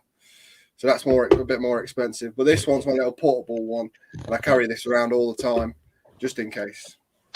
Daddy Home is trying to find your little tiff-taff with Charlie Veitch, mate. I think you might need to help him out. Basically, if you go on my channel, you go to videos. You have to go to videos to see it, and it should be there. Yeah, you should be able to. You're a mod now. Yeah. People are all thinking it's actually a fight that's happened. It was pre-planned. It was a fight. Okay. Here you go, guys. Here's the link for you. Click on that and you should be able to watch it. Hello, local experimentalist. Do you want to join in, pal? I'm sure Ryan will post the link for you to click on and come and have a chat. What have you got planned for the rest of the week, Mr. Ban? Oh, you've got your camera there. Here we go. He's brought out his big gun. Oh, yeah, this is what I use. I'll just give people an explanation of what it is. It's a Panasonic HC X920. It's only a 920 1080p HD. And this is what I use when I go out filming. And I've got it's a Panasonic HC X920. And they've got 3 CCD chips in these. It's better contrast than standard just one. And I get bigger batteries as well, so I get about 2 hours recording out of it. And I've got another one there, so I'm just charging them up ready for the weekend. So that's what I use. Why do I get a feeling he's just done a, well, that's not a fork, this is a fork or a spoon or whatever they say. He's literally just done that on you, Ryan, I'm afraid to say. Yeah, I know. I'm literally just Googled the camera. To be honest, it's not so much the camera quality; it's the video framing and things like that that makes a good image to watch. So it don't matter what, you can get some good quality footage from cheap cameras as well. I'm happy with my S10. Yeah, S10, it's a good camera. That I'm always looking to upgrade. I don't know why. You always will do, pal. Especially when you see Bannerman settle. Well, I've had mine since 2016, that camera, and it has been through the wars constantly. Yeah, it's been a good little camera. Still going okay at the moment.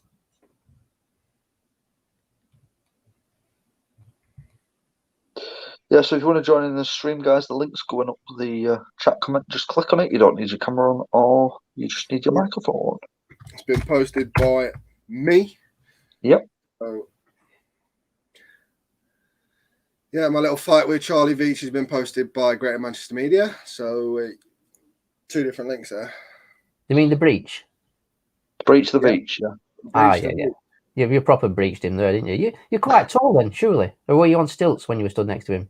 Because he's quite tall. He was actually bending down, I think. He was like, a little secret. I'm 6 foot, right? He's 6 foot. Could be 7, 5, something like that. Around there.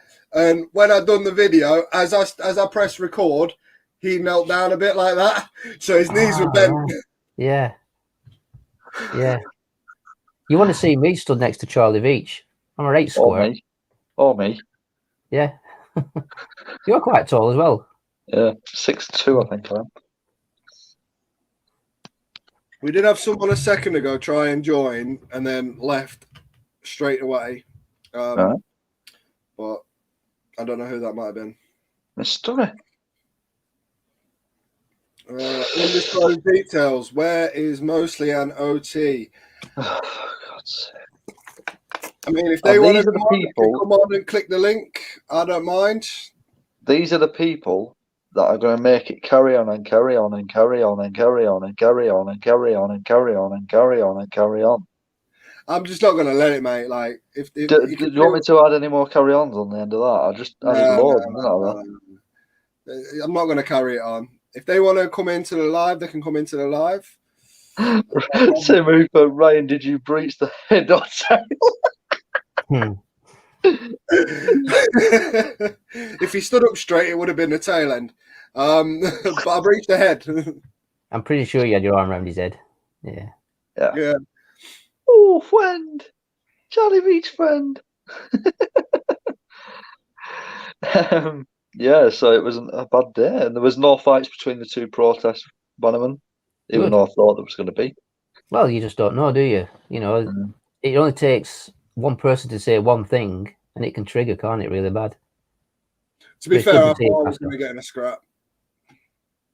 Sorry? That's why you ran on the back. Yeah. Oh, dear. Ryan, have you been back to the COVID sites at Skeg? Back to see the crybabies? No, I'm waiting for a couple of auditors to come with me. I want to make it a big thing. If I were to go on a group audit again, I've been on one group audit, and I would rather audit the auditors. And then when the auditors have finished with the people that they've been auditing, I'd then gone up to the the ones who've been audited, the victims, I'll say, and asked them how do they feel now that they've been audited. They're not always victims. I mean, they bring it up on themselves, don't they, half the time, or even most of the time sometimes. Yeah, well, it's like the second time I went back to a COVID testing site in Skeg, right? It takes me about 45 minutes to an hour to get there, right? And that's in car. And I went back there the second time, and literally I walked by. I wasn't intentionally videoing them, but I did get a few shots. And then I walked by, put my camera down, and then he started shouting me over. So that's when I went back with the camera and pointed in his face. And he said, take that camera and piss off. No, I'm going to stand here and put it in your face and piss you off even more. Just for that. So that was definitely his own fault. Yeah, I mean, if they learned how to deal with people better, better social interaction skills, they come out on top more often. It'd be like an equilibrium then, wouldn't it? You complement each other. Because they'd even get a compliment from you, I'm pretty sure, because you don't want to see bad people. You want to see good people doing a good job, don't you? Oh, yeah. It's like when I went to Grimsby, and he was like, oh, yeah, I'll watch all that shit. I'll check your channel out, mate. Yeah, you're allowed to record this, that, and the other. Because they even get a compliment from you, I'm pretty sure, because you don't want to see bad people. Is that what I sound like? Oh, my God. Dino, you playing the video as well, mate? Close your YouTube tab, pal. You all right? Close the YouTube tab if you haven't already. I have. Good lad. Hey, Can you hear me? Can hear you and see you. Yes. Hello, Ryan. Hello, Bannerman. Hello there. You okay? Hi. Say hello to you first. Did you? Oh, sorry. How are you after your little 3-hour wait on the train, Dino? I'm all right now. I've only been in about 45 minutes. Yeah, stuck on that train for just under 2 hours. So apparently, one of the train drivers, he came through all the carriages explaining what had happened, and a guy asked a question, was it fatal? And apparently it was. So we don't know if it's accidental, suicidal, but that's what we've been told. It's been fatal. So yeah, well, the Bolton News has reported on it. Trains cancelled in Bolton as emergency service tackle incident. Lines were blocked. Got your name on there, Dino. Obviously, you give your little statement to good mate of mine who works at Bolton News. Obviously, sad news to hear that. And thought to his family and friends of the person that's deceased. There's beef in the chat. Oh, having a laugh. Look, Stephen Guest, Arkash, all good lads, these, and then we'll accept JMM. Oi, Stephen Guest. Sort you out on bloody Saturday, pal, if you carry on. Yeah, so we've had a decent day, to be honest with you, Dino, except from obviously your ending, mate. Yeah. No, it's been a great day. Yeah. Started off in Horwich, near Bolton Wanderers football ground, and we had a walk round there and then moved on to the town centre. I don't know if you've already explained since you've started live. I haven't, because I've only put one video up. Right. Yeah, well, we went from there to Bolton Town Centre where there was filming. There was a set there, and it's for a TV drama or something. So we hung around there for a bit, and we kept getting told to be quiet. Off that young lady, remember? I just had one interaction with a security fella. We walked around the other side. It was in a street, the scene. And it looked like they'd blown out this window, like some bomb had gone off. I don't know what this program was about, but when we walked around the other side, there was a guy saying, "Can't film you." And there we are, stood on a path. But but that were quickly over, weren't it? So, and then we moved on to the exciting bit. The police exciting bits. Yeah.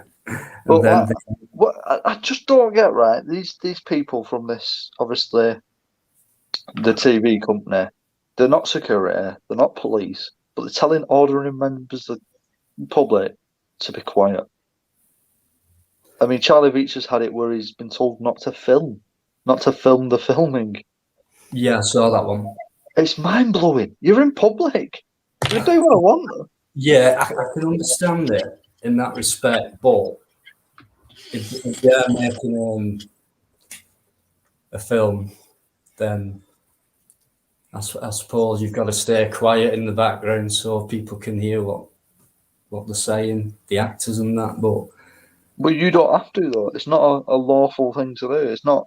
No, and they could have sealed it off better and further back, maybe, if they didn't want that kind of thing happening. But I think their approach really was slightly arrogant, weren't it?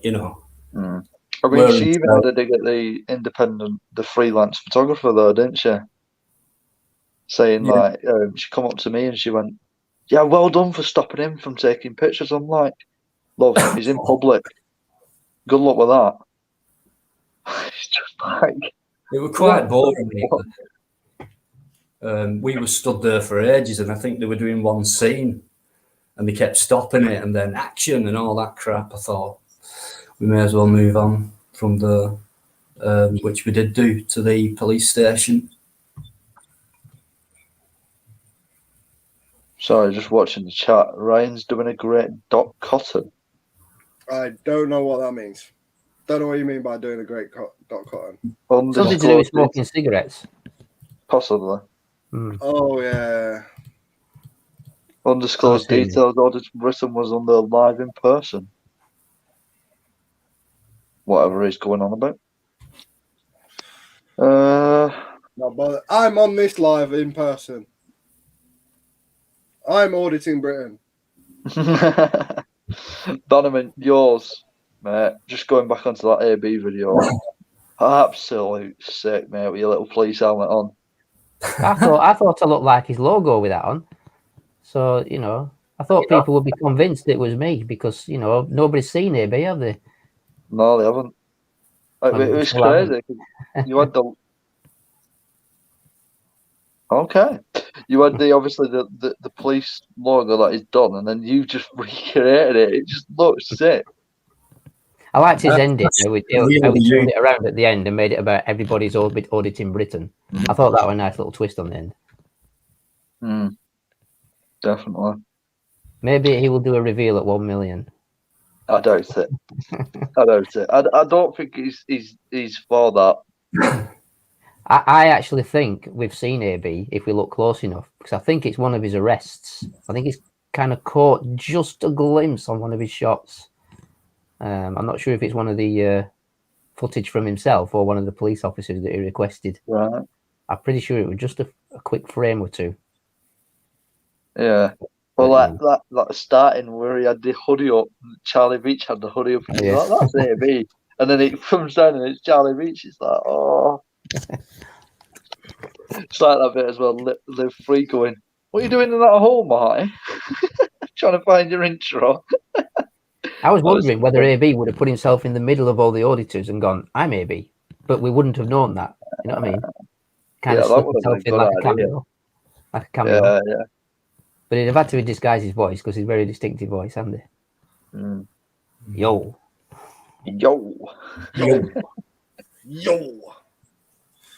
But Dino, you had a good couple of audits on your own without me. Who needs you? I'm only joking. Sorry, I'm grateful for, what you've done for me and that. But yeah, time to fly the nest. I did, the COVID in Manchester and the vax, that's been put up, and Lee Police yesterday, which was a good one, a complete pass. And then a little clip I put at the end I just went in for a drink at McDonald's, and I got all that control freakism from the staff. And today, I went when we went to Bolton, I went in the McDonald's in the town centre. Same thing. Where's your mask? I'm exempt. That's fine, you know. And then I asked her a couple of questions. I mentioned about the one in Lee yesterday to this lady on the door at McDonald's in Bolton, and she said, "Oh no, that's terrible. We shouldn't be, you know, saying things like that. You're quite fine if you're exempt." And then I explained to her about the legislation on exemptions and that. She went, so it just shows the difference, you know. But yeah, just two solo ones. The first video I put up wasn't an audit. I was on my own, but that was the Tesco security fellas. And that's when I kicked on from that after I sent that video to Pinaki News, who really got the ball rolling for me. And then I've come across a lot of auditors since, and, you know, they've helped me out brilliantly, and I'll always be grateful for that. So, yeah. Fair enough, man. Fair enough. Yeah, you know, it's just good, obviously, as I said, to team up with some people sometimes and just, you know, get out there and see how they do it and then go from there for yourselves. And yeah, as I said to Ryan before, it's good to team up. I like to, you know, I've enjoyed the banter with you two as well.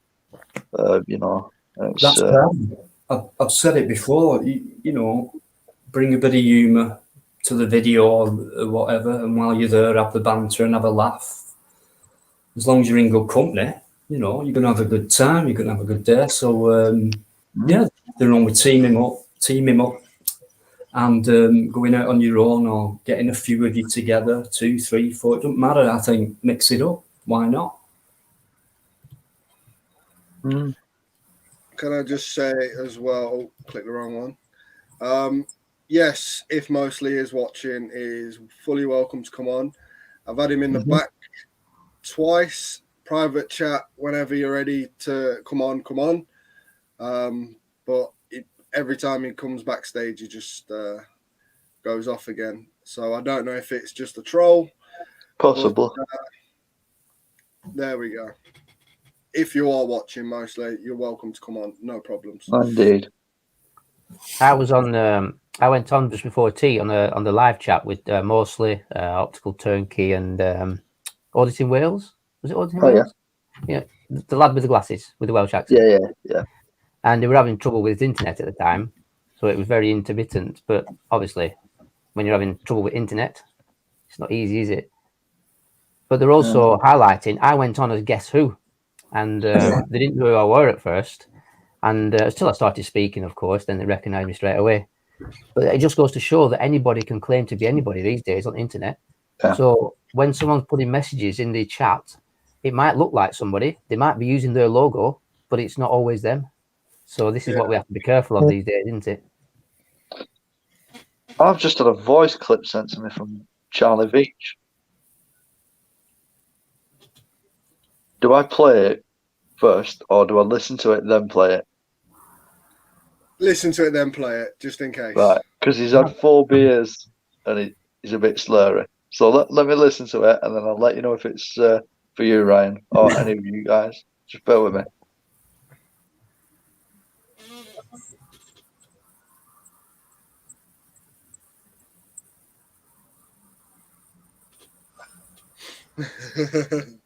I bet this is going to be something hilarious. Typical Charlie Veitch. The reason why I can't hear anything, it's sign language. You need to watch it.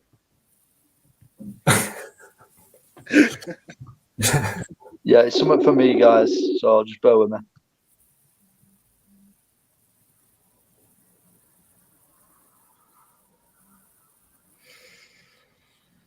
Oh, I don't know. Has he took a phone call? I think so. He took a phone call. He's happy. Look at him. He's smiling. He's happy. Hellhound 199 Gaming 2. Hello. I know exactly who you are. Hello.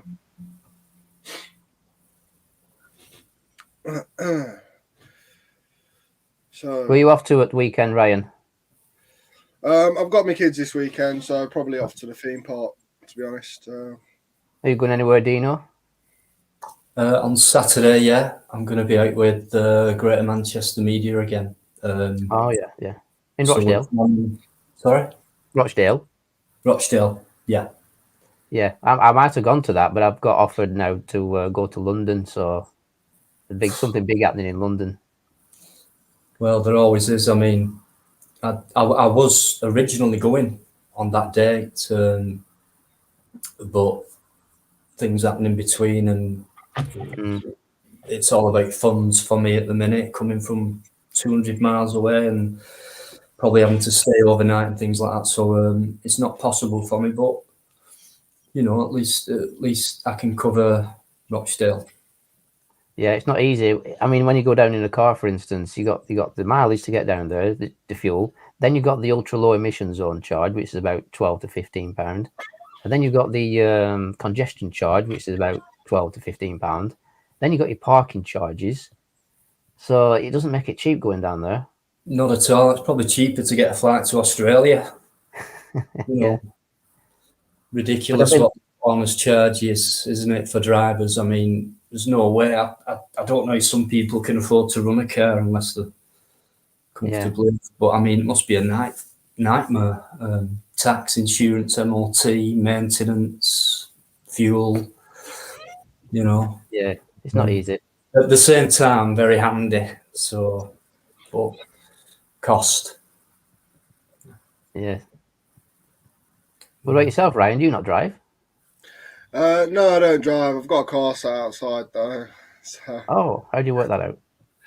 Yeah, I just bought a car, fixed it up, and now I'm selling it. So. Oh, nice one. That's a good little earner for money, that selling cars. Well, yeah, one of the many ways I earn my money. So, buy and sell things.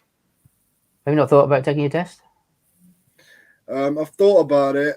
I was going to take my test last year before lockdown in an automatic, but over lockdown periods and stuff like that, I've decided I'm going to go in a manual because then I can drive automatic if I choose to. Yeah, my mum tried to pass a test in a manual. I think 2 or 3 times, and she couldn't manage it. So I said, "Why don't you go for an automatic?" Because she always struggled with the gears in the reversing and things. She passed first time in an automatic. You can't even stall an automatic, so that's half the battle. Yeah. But you can only drive the automatics after, can't you? Yeah, I've drove an automatic and I've drove a manual. Obviously on private land, not illegally. But yeah, I can drive both, sort of.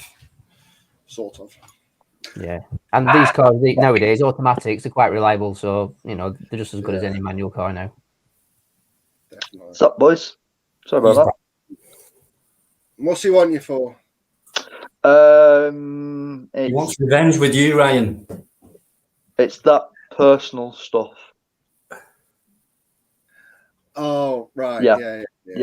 That personal stuff. So, Hygiene. No details. Hygiene.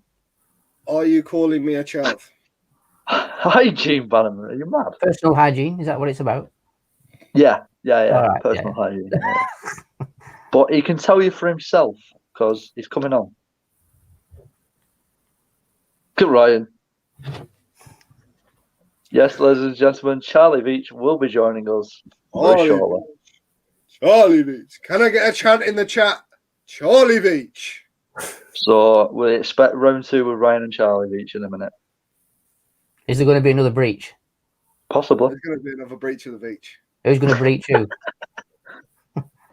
It might take him a while because he's a bit drunk and he might not know how to fucking use it. So just look out for him, Ryan. I will do.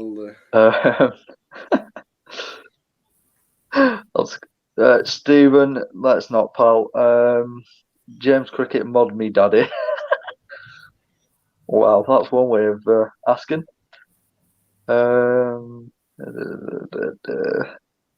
Yeah, it seems like everybody's going down to London this weekend, Bannerman. What's going on? Yeah, I'm not exactly sure. I mean, I don't need to know the details. When someone says to me, save that date or get there if you can. I kind of get an hint that something's going on, so just be there. Look who it There is. we go. Hey, Sean. Hello, everyone. Hello there. Hey, it's the Veitch Meister. Hey. How's it going, Charlie? You a bit drunk, pal? Yeah, I am actually. I'll be honest. I'm in Scotland. It's basically I drove over the border yesterday, and it's actually compulsory to be drunk in Scotland. So here I am. Have you got a kilt on then? You what? Have you got a kilt on? I've not got a kilt. I've got my screwdriver. I've got my obviously vodka, orange juice. I've got my cigarette. And Tony, you got me at a vulnerable moment. You know, Tony's been asking me, gentle. I can see Ryan, Bannerman. I recognize you, mate. How are you? I see the other guy there with long hair. I can't. It's Dino, too small to read. Dino. Hi. Hello, mate. So How you doing? Tony's been grooming me for weeks to come on the live chat. Like a dirty fucking old pedo saying, "Oh, Charlie, mate, fucking come into I've got sweeties for you in the van and everything." Shit, man. He's definitely drunk, you can tell. Yeah, I'm fucking wasted, guys. I'm sorry. Is this a good time then to breach the Veitch part 2? Core fucking, I'll kick you all in. All your heads in, you cunts. I'm not just fucking Ryan. I don't want any beef with you. Sorry? I don't want any beef with you. Just fucking Ryan. You know what, Ryan? Literally, just before Tony wrote to me, I saw the video you did, the 11-second one. It's got 5,000 views. That's fucking better doing than some of my videos. Mate, honestly, I literally didn't even tag you in it. I just used your name. You've put me on your community post, and that's it. It's just blew up. I'm quite happy with it. You know, everyone's saying it's clickbait, but it's not. Man, you literally attacked me, so fuck them. Right, I'm gonna try and perch my phone somewhere so I don't get in shit. Gimbal. Yeah, no, it's what have I got? Oh shit! Wait, are you guys all still there? Yeah. All right. You know when you've got these new phones and you press something and it goes split screen and you're not asking it to go split screen. So, all right. The Galaxy for you, Charlie. Okay, wait, hold on. So, okay. Shit. Sorry. There. You need a cameraman, pal. Something like that. May I would have a cameraman, but as I've just been discussing with Tony, people are scary and people fuck you over, so I'm lone wolfing it for the foreseeable future. Sorry to come in on such a fucking dark note. Don't break your camera. I think the camera's drunk as well. Right. Wait, I need to wipe some of this fucking drink off my phone case now. Right. This is definitely the Charlie Veitch we don't get to see. Oh, yeah. Definitely. The way I see it, guys, everyone needs to get drunk once in a while. You need to fucking be a monster just to get rid of the pain of being a man for a bit. You know what I mean? Right. It's clean now. Hey. I'm going to do a test, guys. What? I was going to say, have you guys got any questions for Charlie while we've got him? Because he's not going to be here long. He's a very busy man. He's got to get absolutely wasted. I've got to get thunder cunted.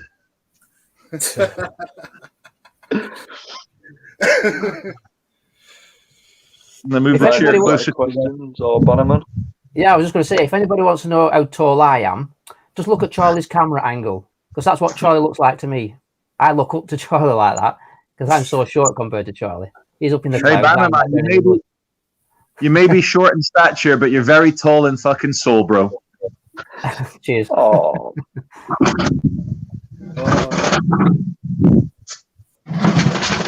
I'm the same height as you, Bannerman, roughly. Yeah. The same problem with him. You know, he's 6 foot 2, 3, whatever, and my neck is killing me. Yeah, I don't get a stiff neck talking to you, Dino. See,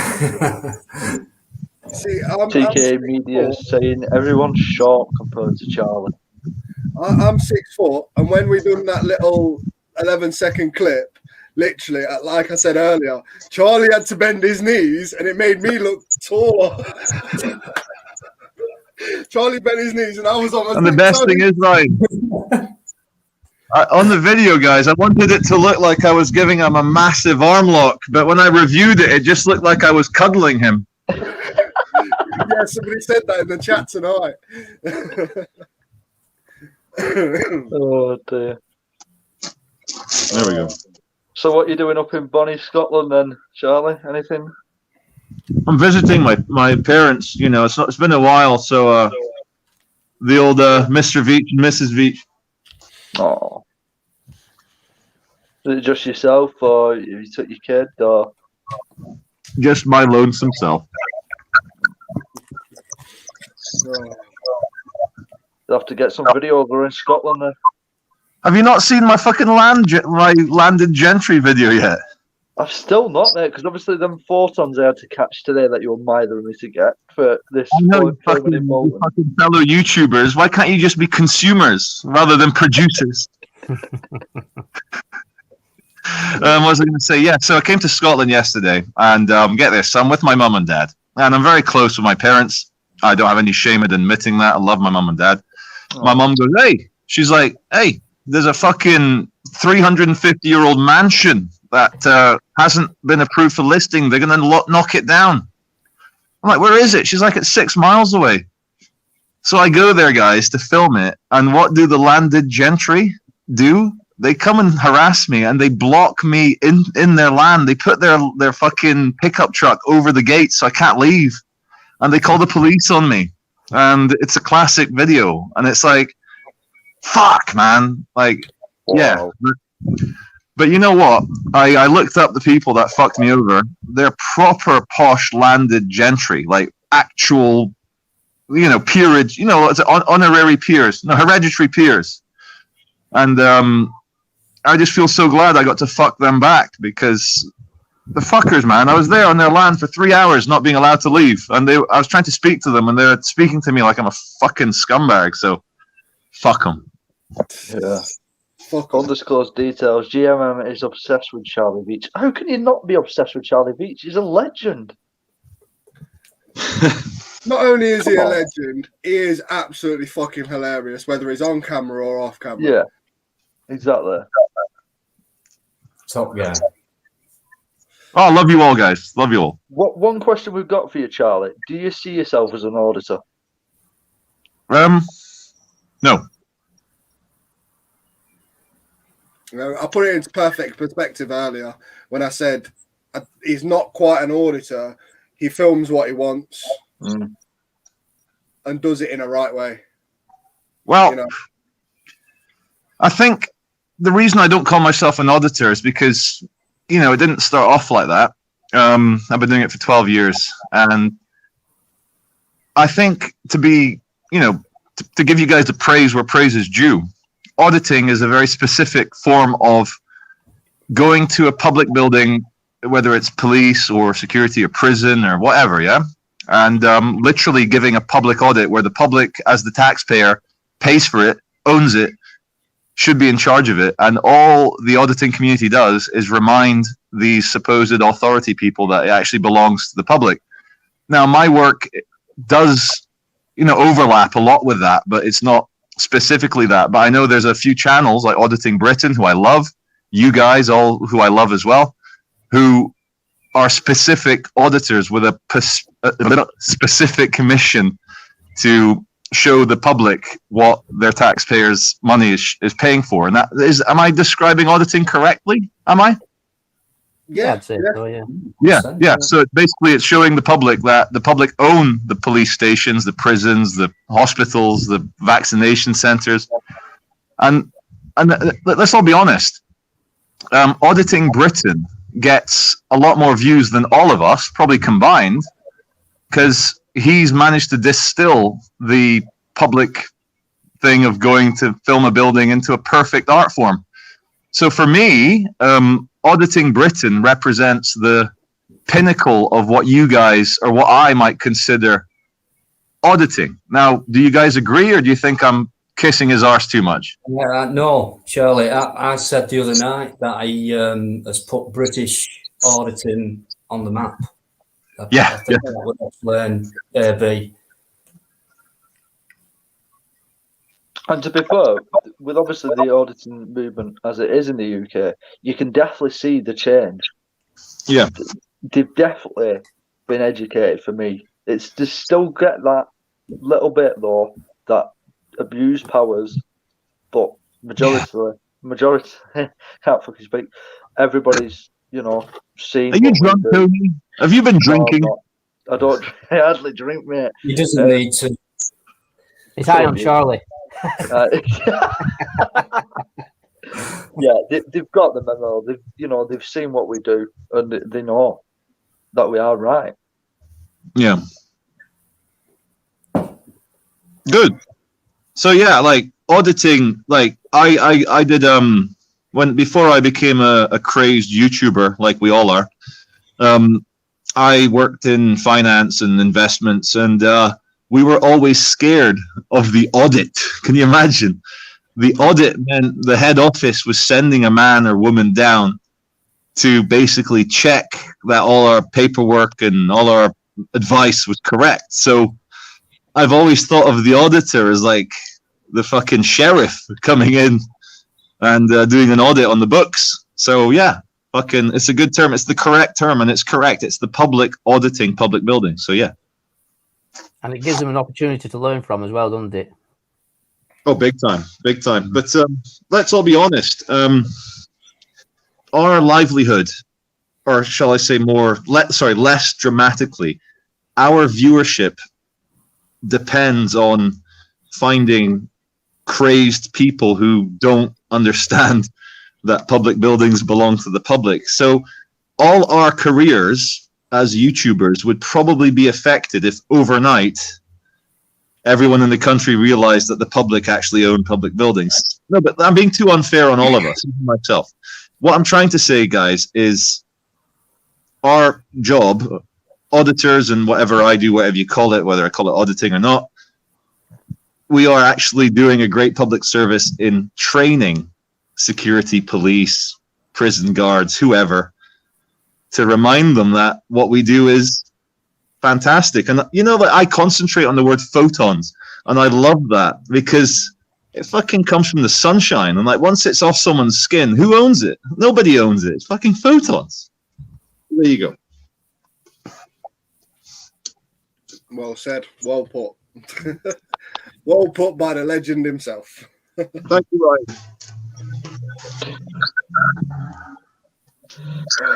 Oh dear. Oh, but yeah.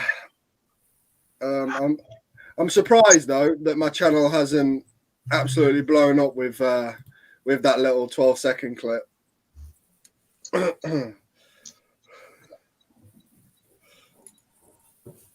Well, yeah. Go on, mate. Ryan, next time Tony and you are in town or whoever, Dino, Banana Man, we should just have a massive fucking brawl, like give each other black eyes, noses, fat lips. We should just, dude, we'll get 50,000 views if we actually just have a big fucking fight. I've got an idea actually. Why don't I just film it? No, I reckon the only way we'll get the viewership is if we're all trying to audit each other whilst fighting. All got little gimbals like this. Go on, Ed. TK Media said, I see Charlie and Danny as two of the original auditors with what they did with the Love Police versus security guards. Well, yeah, 2009 was it? Wait, Ryan, I'm going to try and guess everyone's ages in the chat. Ryan, I'd guess you're about 25? 23, nearly 24. Tony, you're about 28? Oh, 1 year off, pal, 27. Bannerman, you're about my age. You're about 40, 42, something like that? 54. Well, you look good for 54, bro. I live in LA. Dino, you're a fucking. Let me have a good close look at you, mate. You're 35. 35. Say that again. Are you 35? I wish I was, but I'll take that. I'm 53 this year. Man, you guys must use really good moisturizer. It's just you can't see proper on the screen, Charlie. That's Fair enough. Fair enough. Fair enough. Well, the chat have been asking for Stephen to come in with Charlie V. Oh, these two now. Oh my So god. here it is. Stephen, Hello, guys. Hello. Steve is there any sort of twangy noises or any sort of feedback or anything like that? No, you are perfect, mate. Oh, wow. I've worked it out. Okay. Well, I'm 59 anyway, so am I the oldest here? Yeah. Certainly are. Yeah. Oh, no, hold on. I'm not only 58. I'm 59 next month. Am I the oldest? Yeah. Okay. Well, I'd like all you guys to respect the Japanese tradition of respecting your elders. Okay, so shut the fuck up, the lot of yous. Yes, Stephen. Yes. Yes, sir. No. Charlie, I saw your video. I saw your where you were illegally detained, or your car was impounded. Right. Yes, by the landed gentry. They're actually fucking peers, man. Fucking hereditary peers, the people that fucking held me. I watched your follow-up video where you named them, and they all had they didn't have double-barrel names. They had fucking 6-barrel names or something like that. Mate, they are so inbred. Fucking the same 5 families. Yeah, fucking 500 years. You can tell the deformities. Most of them happen in their brain. Yeah. Yeah.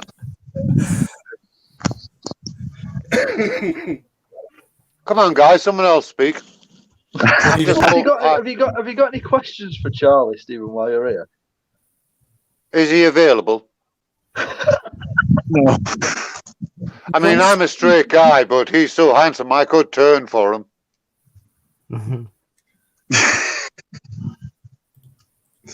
Thank you, 59-year-old. We used to say it back in when I was young. Look, I'm not gay, but I'd be gay for pay. Like, how much would you have to pay me? Well, Charles. Yeah.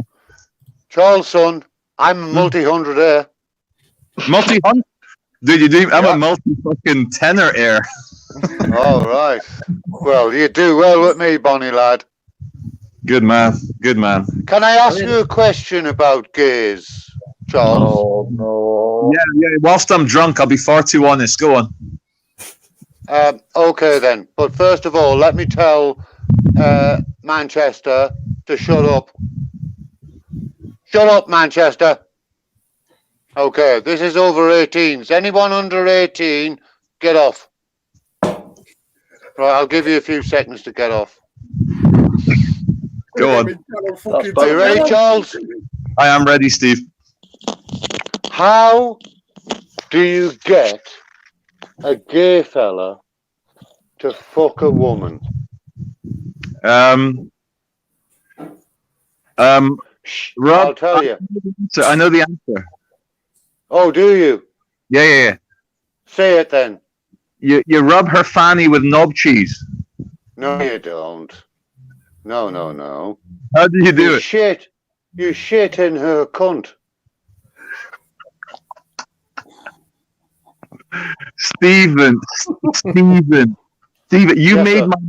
you made my knob cheese comment seem innocent. It was innocent, sir. I've loads of them if you want, but I don't want to get anybody into trouble.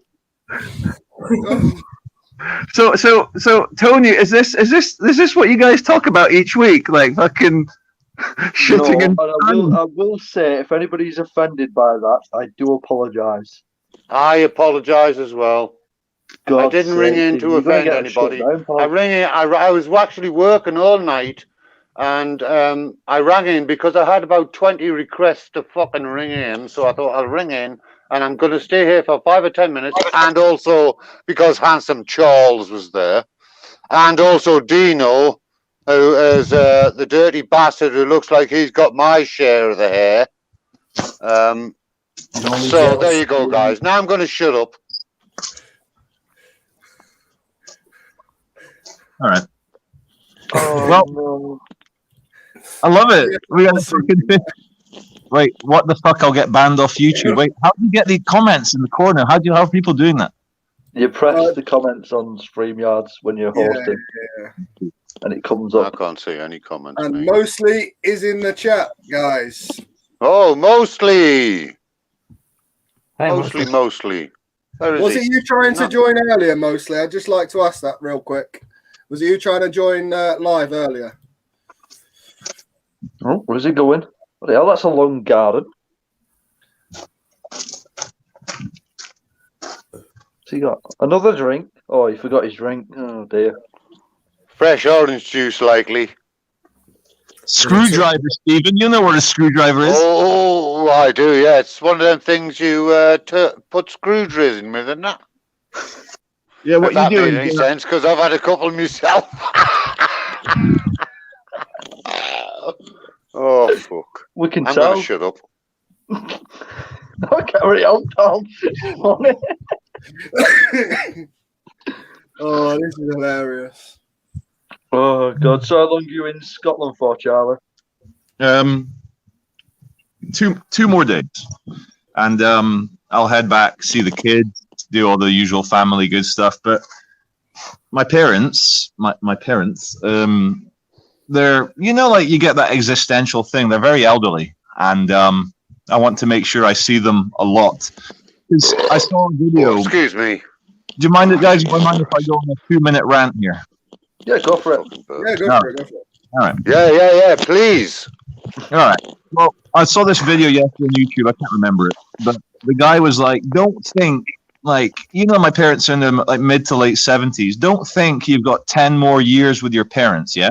Because if you visit them 3 times a year, you're only going to see your parents 30 more times, and that's fucked up. So I'm going to try and see them a lot more now, because we shouldn't think of it like, oh, I've got 10 more years with my parents, because you're not with them every day. You've got fucking maybe 20 more days with them. So we need to see our parents a bit more. That's my sentimental, sad message for this very fun fucking StreamYard thing. Charles. Yeah. My parents are 80 and 81, and they feel like they've been. Now they've never even had a freaking parking ticket, right? I don't know how the hell they produced me, right? Because I'm a cunt, but they have been. I saw them on. What was it?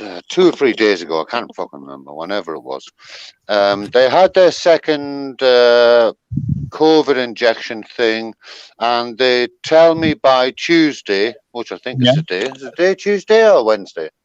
Tuesday. Okay, so today they tell me that they that's after 2 or 3 weeks of having it, that they're fully vaccinated. I haven't hugged my mom or dad, right, for a year. Nobody. My mom and dad had 5 kids. They're all alive still. I'm the eldest. Yeah. They have seen 2 of their children in real life, and the rest of them only on video and all that crap. Yeah.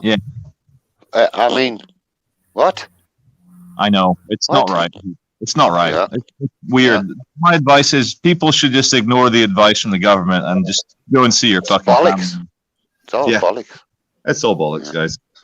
Yeah, but when your parents are so honest and law-abiding, and they're telling you not to come because they're fear of, the repercussions from the authorities.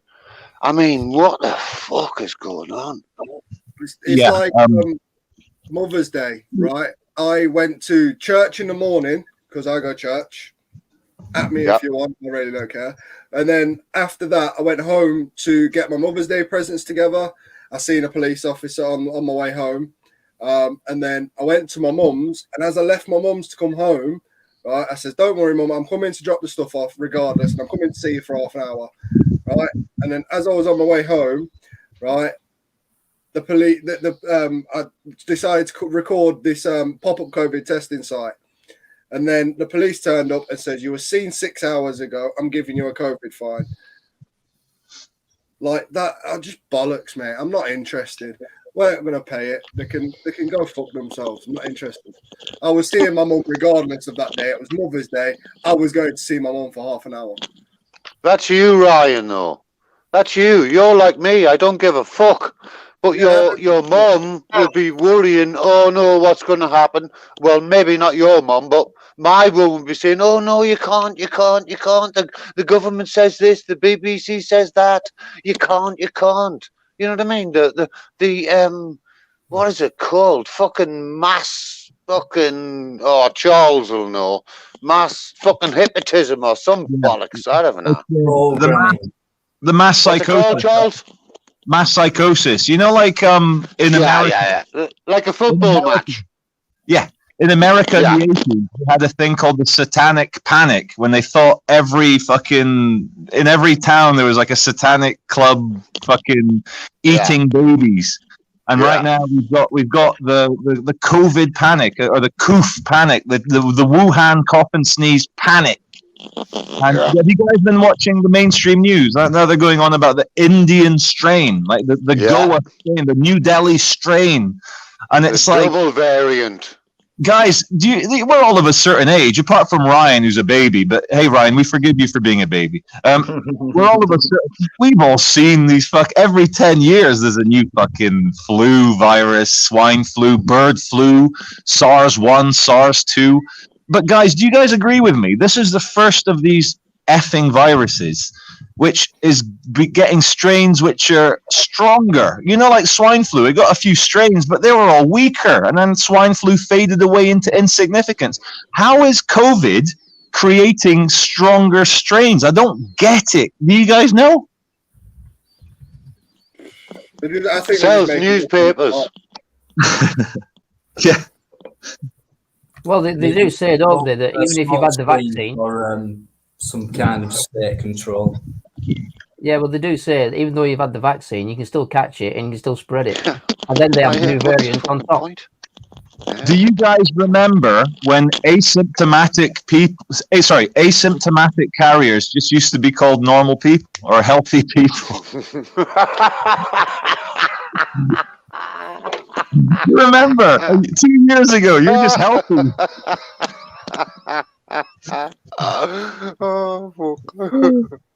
There's an alternative agenda going on. I think it's a big smoke screen, so they're covering something up, or they're trying to. And I think people can see through it. Yeah.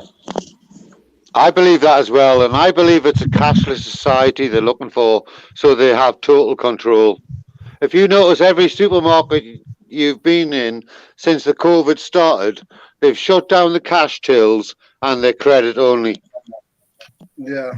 I don't believe we will ever have a cashless society. Not with gold and silver and all that, but with paper money, maybe. I don't think so, even with paper money. Do you know why?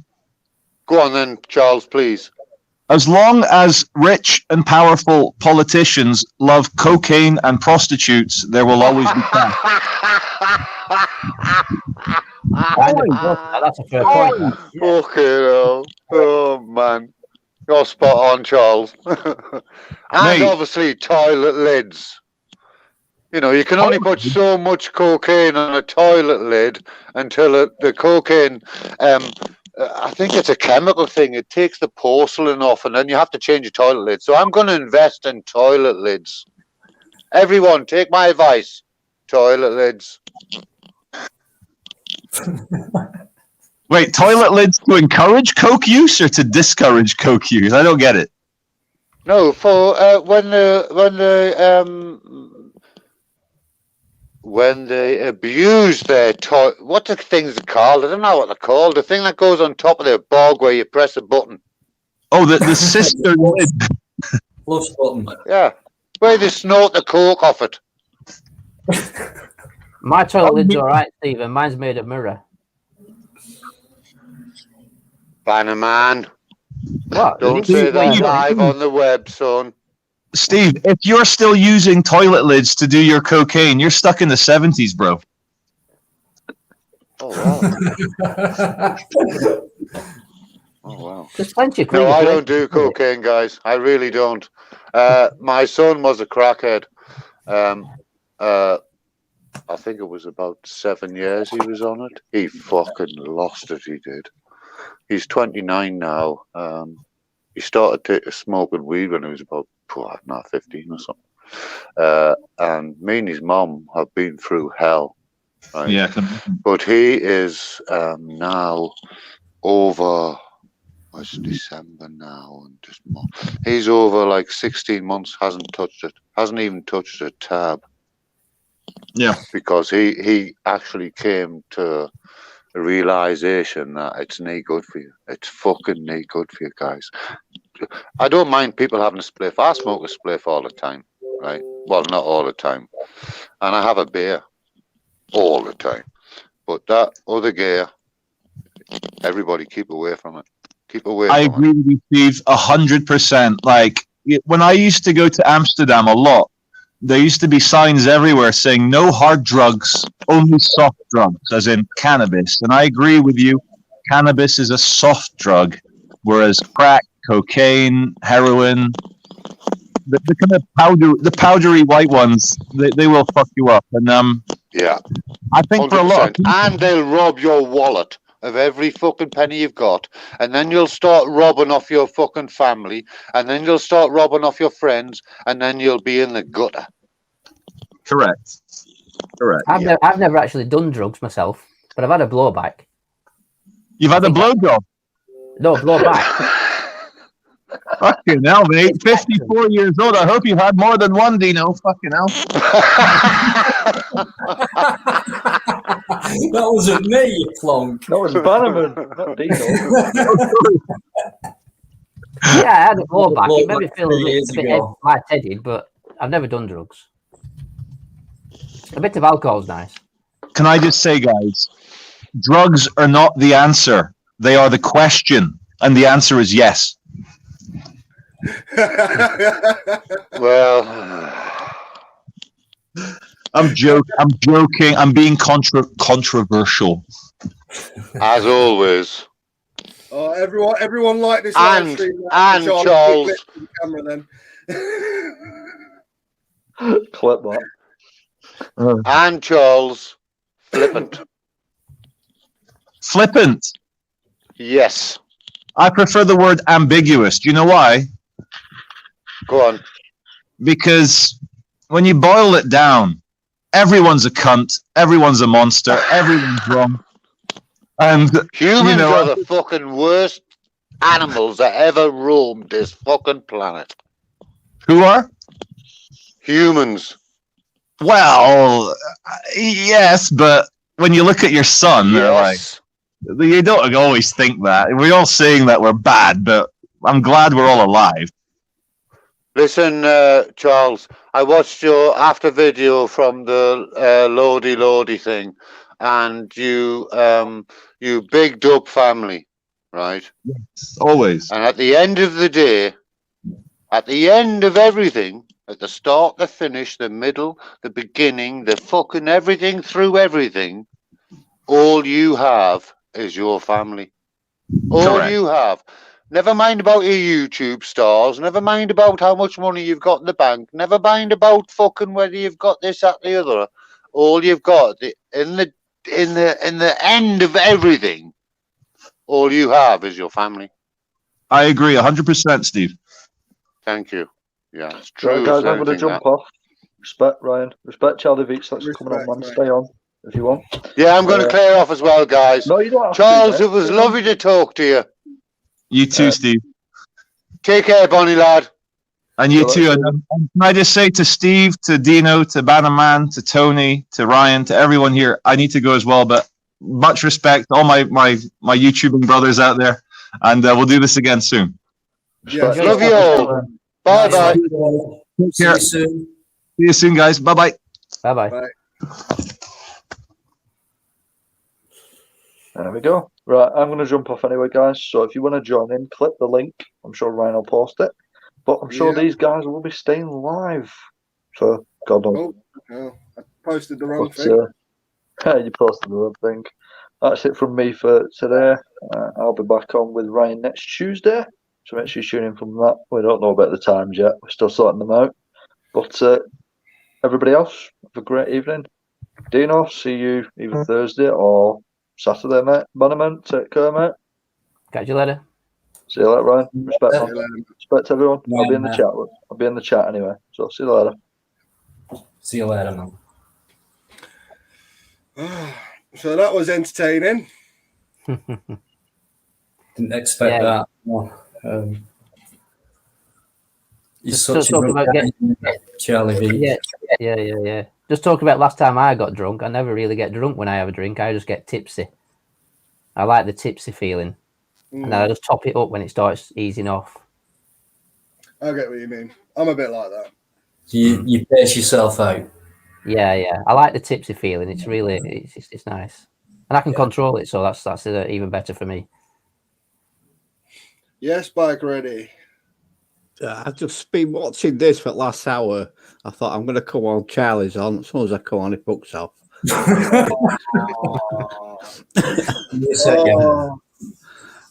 Absolutely hilarious watching that for the last hour. Brilliant input. Really, really good.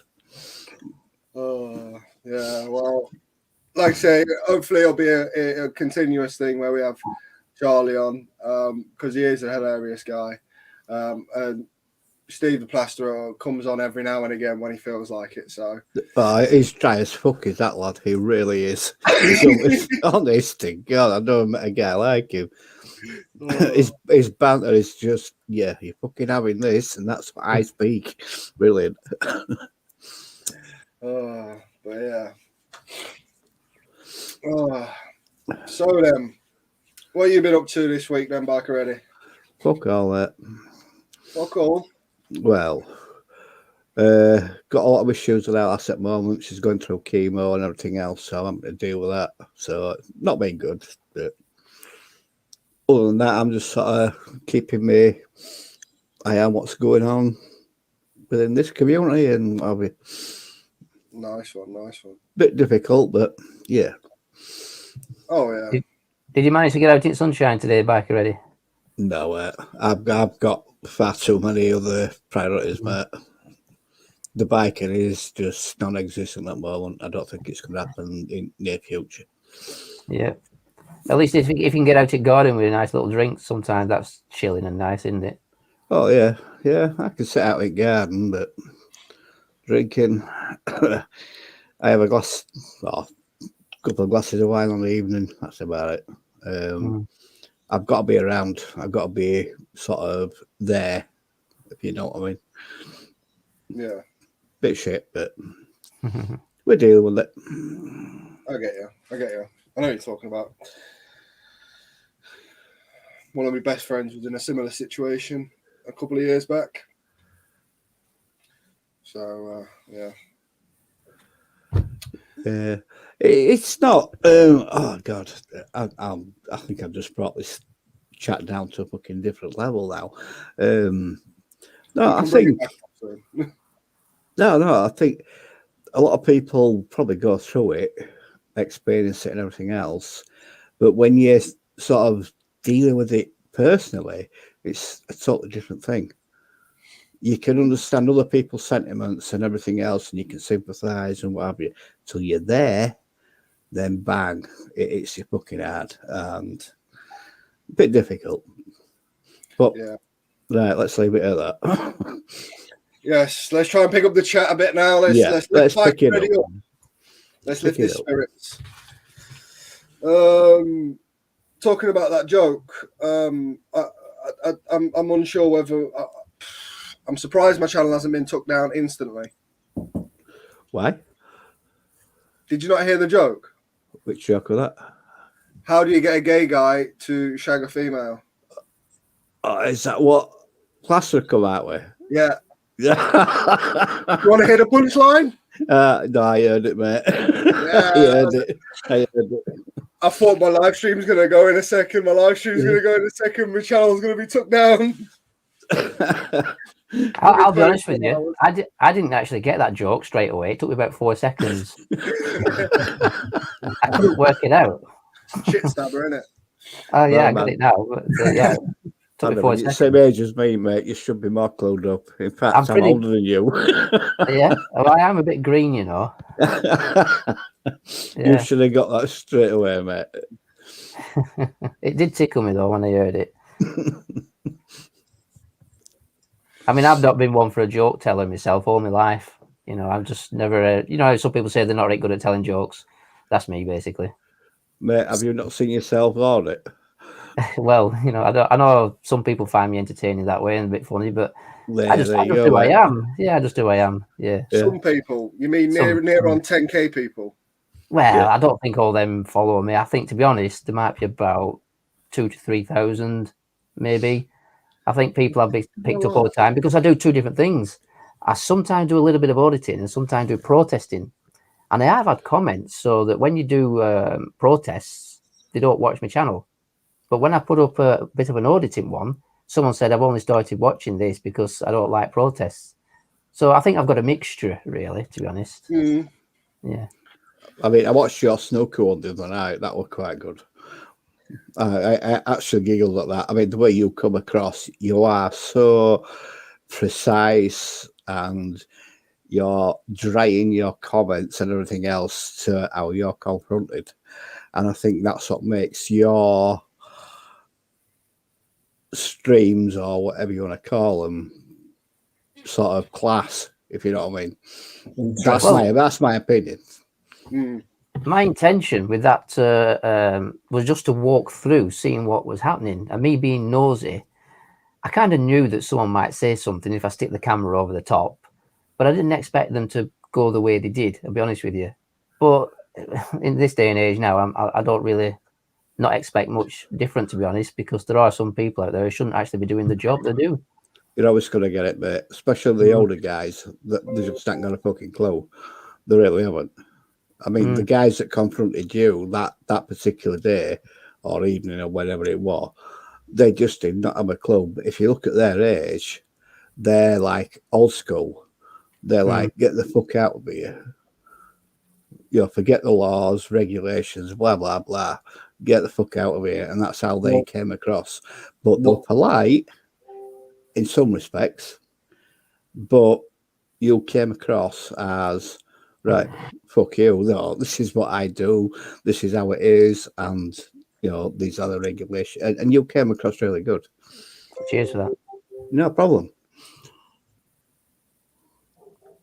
I'm pretty sure you wanted to say something, do you know? I saw you go, whoop, whoop, whoop. Yeah, just when Veitch were on about the laws and that and the older guys. I think that all ages biker, I know what you're saying about old school, but they all really do need some proper training on the laws when it comes to dealing with the public. Without a doubt. Of all ages, if they're in that job, no matter what age they are, they all need to train up on the same thing.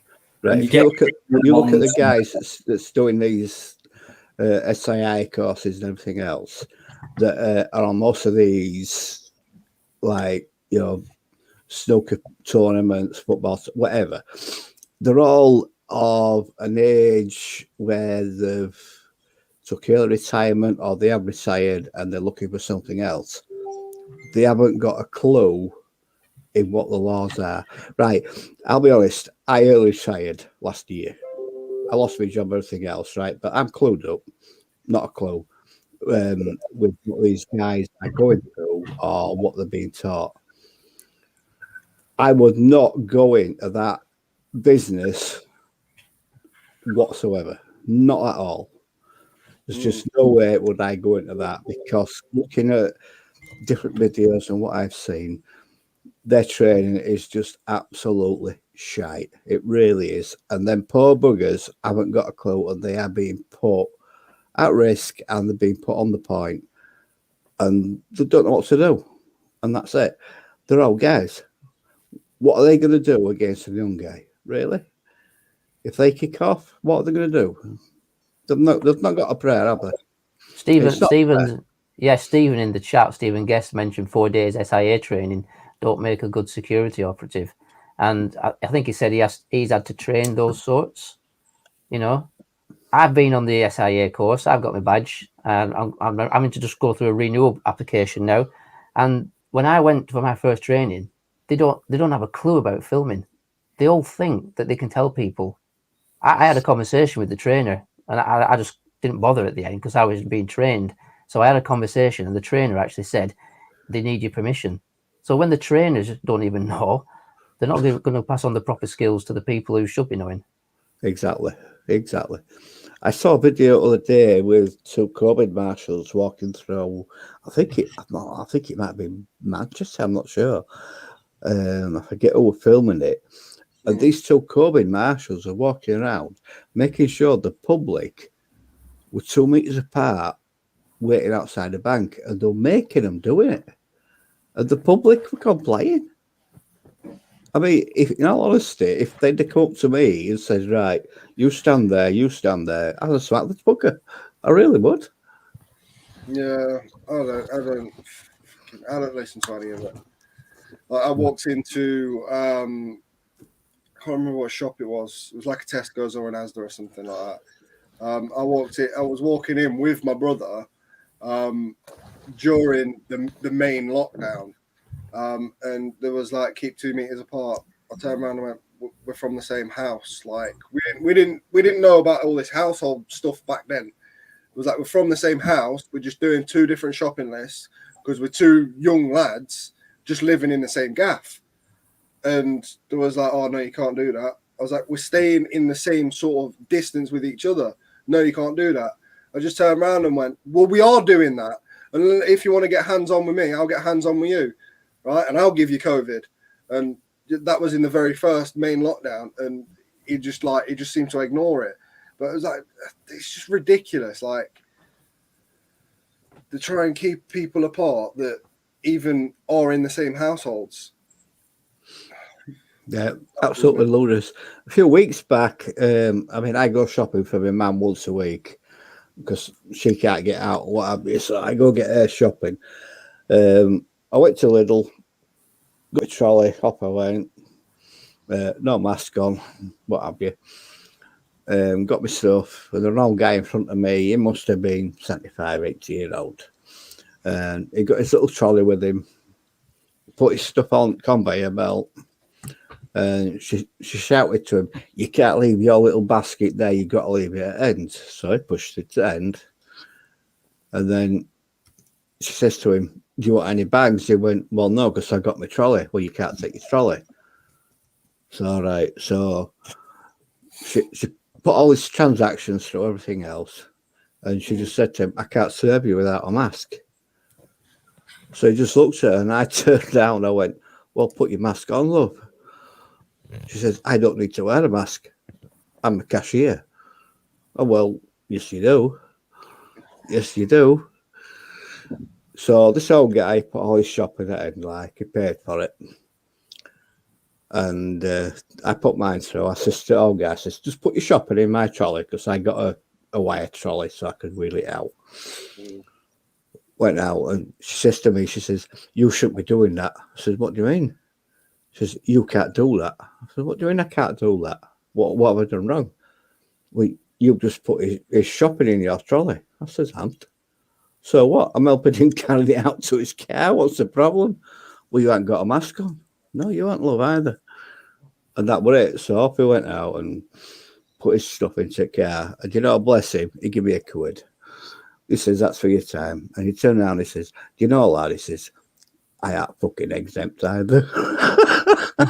That made my day, did that? Yeah. I didn't take his £1, like, but he just says, "I'm not fucking exempt." And that was it. A fucking 80-year-old guy, and he come out with a comment like that. It was fucking brilliant. Absolutely made my day. Brilliant. And it was similar to this gentleman. Like, I was up near the beach, and I'd just gone to a pet shop for somebody, and I walked out and I seen his phone on the floor. Now, I'd seen this guy earlier that was in the pet shop that had like a phone case around his neck, sort of thing, and there was a mobility scooter outside. So yeah, he must have got on his mobility scooter. I started driving off, and he's dropped his phone on the floor. So I picked the phone up. I've gone, right, I'll remember his face. All right, and I've turned around, I've looked around, and no, there's hardly anyone in town, and he's not there. So I'll go quickly jog up to the beach. I've jogged up to the beach, and he's there, and he's scared. Obviously, mainstream media is watched a lot of, and he's scared of going near people, but he obviously wants to go out for a walk, or obviously on his mobility scooter up to the beach. So yeah, I've gone up to him and I've gone, "Excuse me, mate, have you lost your phone?" He's gone, "Oh, yeah, I have. Have you sanitized it?" I was like, "Don't worry, I ain't got no symptoms or anything like that." I've given him his phone, and we've had a good conversation there of how he has watched the mainstream media and how they've portrayed you're guaranteed to get COVID if you meet somebody outside of your bubble and this, that, and the other. I'm like, no, mate. It's like, it should be common sense. Everyone should have common sense. If they've got symptoms, stay at home. This, that, and the other, you know, not to spread whatever disease or whatever. But like, and I sort of tried to explain it a little bit better than what it was, and he sort of started to relax with me. And then even at the end, he shook my hand. Yeah, you know what I mean. So it's like, it's the way people are getting portrayed it in one way and listening to it in a different. Yeah, that's just things that, like my mum is at the moment. She is so scared to go out of the house. It's untrue. It really is. Really is. Just going back to these COVID tests, with our lads having chemo and everything else, we got one of these lateral flow tests and what have you. You get them through government, don't cost you, and you get a pack of 7. What I did, I tried all 7. I banged all 7 down throat, up my nose, and do you know how many I got positive out of them 7? 2. 2 positives out of 7. There you go. To be fair, I might do something like that because I know just go to government website, fill in information, and all you got to say is that you're either a care worker or you've got kids, and you'll get a pack of 7. Give it a go. Yeah, I heard that you could go into the COVID centres and get some of these free tests just by asking. Or is it the COVID drive-ins? I've not heard that, mate. I might be wrong. Don't know about that one. I've not heard that, but I can try one. There is a pop-up one that goes around with just a van full of tests, so I might try that one. And there's another one that's just started up as well, not too far from me. A rapid testing centre. So what about it? Because that's based on the lateral flow test. You get a lateral flow test, and what they recommend you to do is to go for a proper COVID test, which you get back in 24 hours. So if I've tested 7, and I've got 2 out of that 7 that's positive, right? I've got 5 that's negative. So what does that make me? Have you got COVID or haven't you? Exactly. What the government are saying is, if you get a negative test, go for another one to see if it is negative or is it positive. So where are you going with it? I don't know what you'd do at that point. Them lateral flow tests, I think, from what I've read, they're only 40% accurate. But like I say, you get a pack of 7, you get 2 out of them 7 that says positive. How accurate are they? It's accurate at all, isn't it? No. So you guys, go for it, order them, and try it. Try it yourselves. I've got some information up on. I've got some information on website here. This is the it's the Gov NHS site, and it says get a test to do at home. You can get rapid tests to do at home. You can collect up to 2 packs of 7 tests from a local pharmacy or test site. Yeah, you can get them delivered as well, mate, next day. Oh, can you? Yeah. But that's just if you wanted to go around with your camera and get it documented. If you want to do an audit at the same time. No, all they do, mate, there with that is to just give you the pack over the counter, basically. So you can actually get them from test site as well. Yeah, but they don't test you there. You just take them home with you, and that's it. Yeah. So I would recommend any of you guys or get them ordered and just do what I did. You get a pack of 7, do every one, You wait 30 minutes for each one. You can see your little blue lines coming up. It's like a pregnancy test and what have you. Go for it. Just do it. I might make a video out of it. To be fair, just see what you can get. Just see what happens. I wish I had a film mine, to be honest. Well, I'm gonna film mine. I'm gonna film me picking it up, and then I'm gonna take the tests. Film, obviously, do a time lapse. I would have done it live, but because it takes like half an hour, I'll just do a time lapse in the video, and then see what happens. Right, I'm just gonna have to go quiet for a minute, guys. Back in a minute. Okay. But yeah, I'll definitely do that. Definitely take a few tests. I'll probably take a whole pack. Yeah, you might just want to Google it first if you want to just turn up with your camera and get some tests kits, because it does say on the NHS. Well, I just did a search getting packs. So yeah, I remember back in the 70s when I was growing up, my mum and dad used to say to me, "You can't go up to your grandma's because you've got a cold." Obviously, the older you are, the more vulnerable you are. And it's just the same now, isn't it, really? If you've got some kind of coronavirus, stay away from people. Yeah. Just like you would do in the 70s. But that's just how I see it. It should be common sense. There's a lot of stupid people out there that will just do whatever, even when they've got symptoms. If you've got some sort of symptoms, then yeah, just make yourself safe. You don't want to be responsible for somebody's death. No. It's just a really bad flu. And we all know it is, because I know for a fact it is, because somebody that at the beginning, the first lockdown, was getting told you'd die if you got COVID, you're going to die because of your other medical issues, right? They had it, and it was literally like a head cold, like a really bad head cold, and got knocked off his feet for a couple of days, and then it was right as rain. So, but other people may have actually died from it. Well, yeah. I don't know. I have been told by somebody else that they've had family members that have died from it. So fair enough.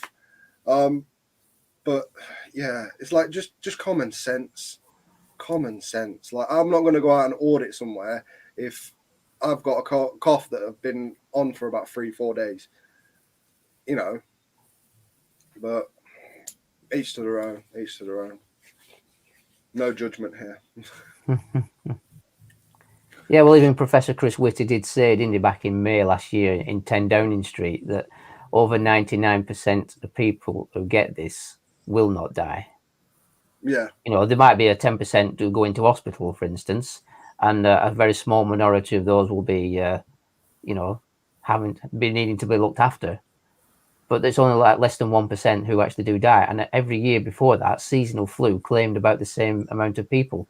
And it's interesting now that we've got coronavirus that we don't have seasonal flu anymore. It's down by 98%, I believe. That's what I mean. I believe it's a smoke screen for something else. There's over a statistic. Different infectious diseases going around. Why this one? Why set up all this state-type control system? You mentioned infectious disease there, didn't you? Infectious disease. And isn't it funny as well that in January 2020, they gave it this status of high consequence infectious disease. And then 3 months later, in March 19th, on the government website, you'll see it to this day, COVID-19 has been reduced from a high consequence infectious disease. That was on 19th of March last year. And then 4 days later, they locked down the country. So it didn't even have the status of high consequence infectious disease. And it goes on to say, COVID-19, low mortality rate overall, and that's now there on the government website for everybody to read. Yeah. And yet all this has happened ever since, and it's still no longer classed as a high consequence infectious disease. You'd think they'd raise the status, but they haven't, because it's not. Weird, but yet, like Ryan said before, if you have that TV on for so long and you're just a news watcher, and you start believing in propaganda, and you actually start believing in lies. And then you spread that word to other. Oh, did you see that last night on the news? Did you hear what such a body said about such a thing? And then that passes on. So everybody, like, you get this flock of shit, you just all believe in the same thing because of what that screen's told you. Yeah. Instead of like keeping your mind open and listening to other people in a physical chat rather than this politician or this guy in authority who basically gets told what to say to the people. And if you pay attention, and if you pay attention to the news, notice it's the wording they use: people dying, testing with it, but not died of it. And I think that's a big key, that they're actually telling you the truth. So, for instance, severe flu in the previous years, people have always died with, influenza, with people with underlying issues. So there is definitely, there's definitely disease out there. There's definitely a coronavirus, and definitely COVID, the symptom of the disease from coronavirus. But it's not as bad, I believe, as what people believe it's supposed to be. Absolutely not, because there's evidence there for that, isn't there? And I believe the corona, under that name itself, has been around for like a century or so. And it's just the common cold. And it was SARS-CoV-1 in 2001 or 2. This is now, and that came up, and then it died down. Then it came back a couple of years later, and it's disappeared ever since. And then nearly 20 years later, we've now got SARS-CoV-2. So, it's the same thing that's happening again. It's a different strain. They make it up as they go along, I think, and it does instill the fear. I mean, I forgot you mentioned it before about people with the distances, but I've been in a town centre during lockdown, still quite busy, and I've had people, as I've walked past them or come towards them, literally jump off the ground by an inch or so just to get out of my way because I'm not wearing a mask or whatever, or I've got too near, and really overreacting, and that pisses me off a lot, and I did say to this woman one day, oh, you almost slipped there. And she said, no, I just want to keep your distance from you because you never know, or words to that effect. And that's what mainstream media have made people feel like. Exactly. It's like they're repeating what they're told because they don't think of their own words of what to say with their own experiences. So it's easy to say, the weather today is going to be rainy, sunny, whatever, and they said that on the news and they automatically believe it. But I said to this lady, I said, if you're really that freaked out by it all, I really wouldn't come outside. They're telling you to stay in anywhere, shop online, etc. But why have you come to the most busiest area of the town and then get freaked out by it? So it like I've seen a few people overreact, but this woman really did literally leave the ground an inch or two just to get away from me. And at the same time, I don't have a TV, some of you know, but obviously keep in touch with everything. I think a lot of public now, when they see people without a mask, like I travel on buses and trains and do a lot of walking everywhere, they're kind of demonising people now because the government said, look, if you come across someone without a mask, they could be spreading the virus. I don't think wearing a mask would actually stop anyone spreading it anywhere. I mean, how many times have you been walking down the street through a town or wherever and you've seen all these bloody masks discarded at the side of the road or on the path? What people breathe all these germs into, and they're just leaving them on the, littering. Well, there's an interesting classic example of police officers with the blue mask, always going like that, always doing that, and then they're arresting people. And they're not supposed to do that. I mean, it tells them on the information, doesn't it? Yeah, but it just shows they can't, like, everyone does it, I've noticed, and it's because they can't breathe properly when they're talking. So it just shows you that a mask really could be harmful. I've read up on it a bit, and it can cause, is it hypoxia, or where you get stabbed with a bit of oxygen and you can you are breathing back in some of your carbon dioxide. So obviously when people are breathing in a mask, it's going in and out as well. Hi, Mosley, how you doing, mate? I'm good. I'm gonna play devil's advocate here because I wear a mask when I go out, even though I don't have to. I'm exempt. I'm asthmatic, right? But there's scientific research that shows that you can't spread a virus as far as you would with no mask. So if you've got a mask on, you can't spread a virus as far as you would without a mask. And like I said, I wear a mask all the time when I go out. And it was before in 2019 when I first heard about this, before they locked us down, I started wearing a mask. And the carbon dioxide, or whatever it's called, that you're breathing in, it's a very, very minute amount that you're breathing back in. It's only what, like, the tinsy amount that's covered by the mask. So, you know, saying that somebody can't breathe when they're wearing a mask is, you know, no disrespect to anybody that, you know, they can't breathe as well. That's what I'm saying. I mean, I've been in supermarkets. I've seen elderly people sweating. I don't think the elderly should have to wear it. I really don't. I don't think the elderly should have to wear a mask. But then they could still because be spreading they're old. It's a tough Say that one, again, really. Dean. I'm sorry.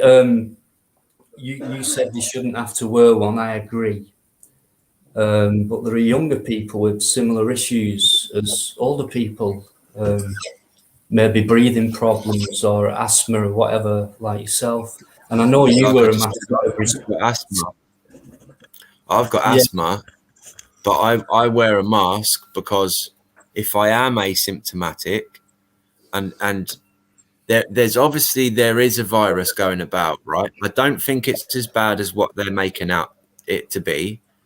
I agree with everybody on that point, but I just think that if I'm asymptomatic and if I have this virus, whether it's the worst thing in the world or just a common cold, I would rather not spread it if I have it. So that's why I wear a mask. And that also comes back to the common sense bit that I was talking about a minute ago. If people had common sense to like just respect not trying to not spread it, you know. So yeah. Well, exactly. I think exactly. Yeah. It's common courtesy, isn't it? If there is a virus, which like I said, I do think there is a virus. I don't think it's as bad as what the government have made it out to be, but it's common courtesy. Like, if you do have this virus, try not to spread it. You know, it's that simple. The way I go about the way I go about it, if I've got a cold or any flu-like symptoms, I won't go out. You know, I won't mingle with anyone, just like I would if I had a cold anyway. But you know what you said earlier about stopping, you know, germs and viruses coming out your mouth if you've got it. It does stop because it's a barrier. You know, like sneezing into your, you know, your thing. Yeah. So it does it's like help. sneezing into tissue or something. Yeah. But I mean, like we all seem to agree that it's probably not as bad as they're making out. But having said that, it is always best to be precautious if you have got some kind of symptoms. Yeah. I know, Lee, you're talking about you might not have symptoms showing, you might be asymptomatic. But even with flu beforehand, you know, people didn't used to act like this, did they? And that's the big problem, I think, that society's having to deal with now. That was my point earlier on. Why have they not done this thing before when flu was the biggest killer? You know, all this seems set out quite weirdly. We can all hardly anybody wore a mask before all this. And there was always contagious diseases around. The common cold being a massive. And I agree with you, Dino. I agree with you. And I think this whole thing has been blown out of proportion, in my opinion. But then at the same time, I think that if there is a virus, I just think that you know, if just wear a mask. It's not. But if you don't have any health conditions that stops you from wearing one, I think that people should wear one, because if you are asymptomatic, obviously if you've got this like flu or, you know, COVID, cold or whatever it is, then you're not going to want to go out. You're going to feel like shit. but just in case, because it's killing people that have underlying health conditions. So if somebody's got, you know, asthma, or if somebody's already sick, that's what's killing people. It's not killing healthy people. Healthy people can get it, and their body just I know fucks what you're saying. If a person has a poor immune system, which could be at any age, depending on what problem they might have, but the older you get, the lower your immune system can operate. Yeah, it's harder to fight off things like that. But there's always been viruses, Lee, always around since day one. Yeah, you know? Yeah, and I understand that, but this virus so happens to be bad enough to kill people that are already sick, you know. Yeah, but like any other. But yeah, exactly. Yeah, no. You're right, Dino. You're right. I know what you're saying. Yeah. You know, this one just so happens to be like a little bit worse than the other ones, and it's you know. But yeah, that's the way that they're bringing it across, Lee. I respect you. But yeah, like Bannerman mentioned earlier, and the figures are there, and it's what the government have been telling us. We're talking less than 1% who are contracting this. Who are dying, basically. Who are dying. From, yeah. Someone called... If it's a pandemic, I mean, they've used the word pandemic, you'd think it'd be the other way around. Well, pandemic is a world, isn't it? And epidemic is country.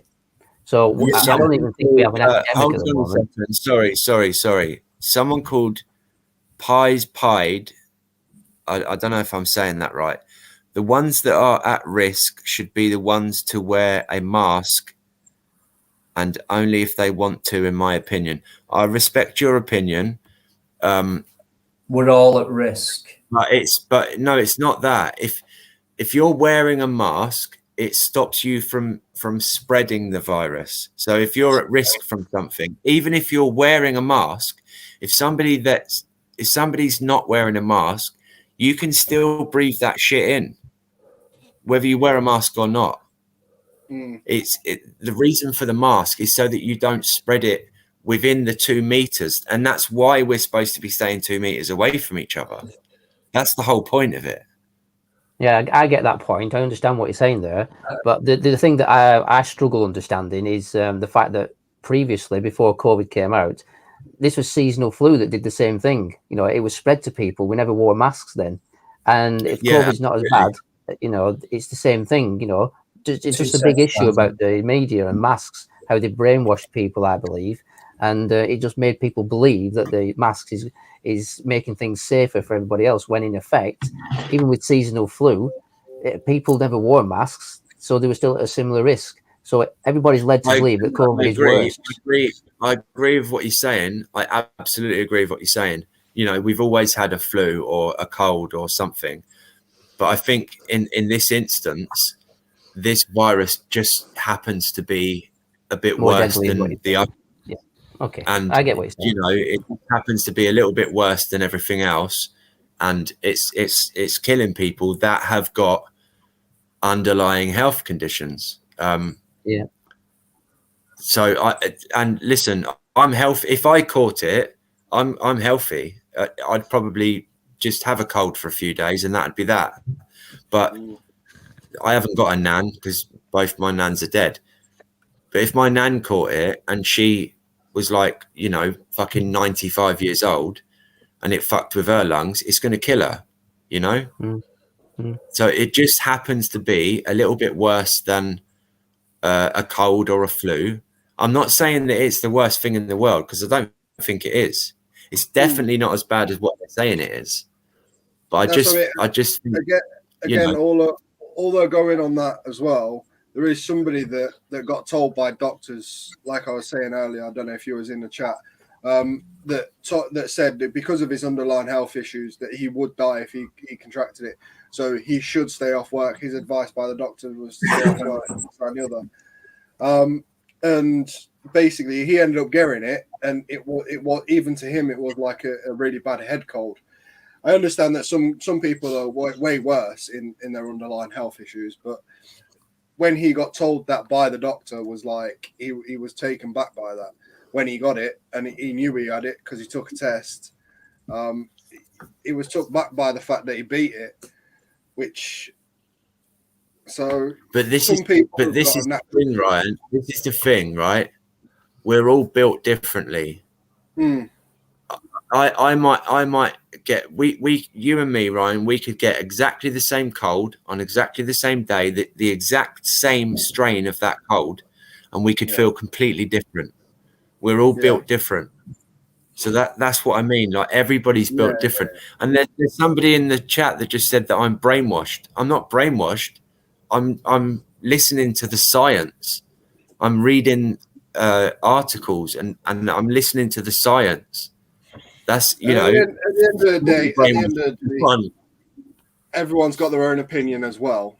So like some people won't agree with you, but some people will agree with you. So everyone's got their own opinion as well.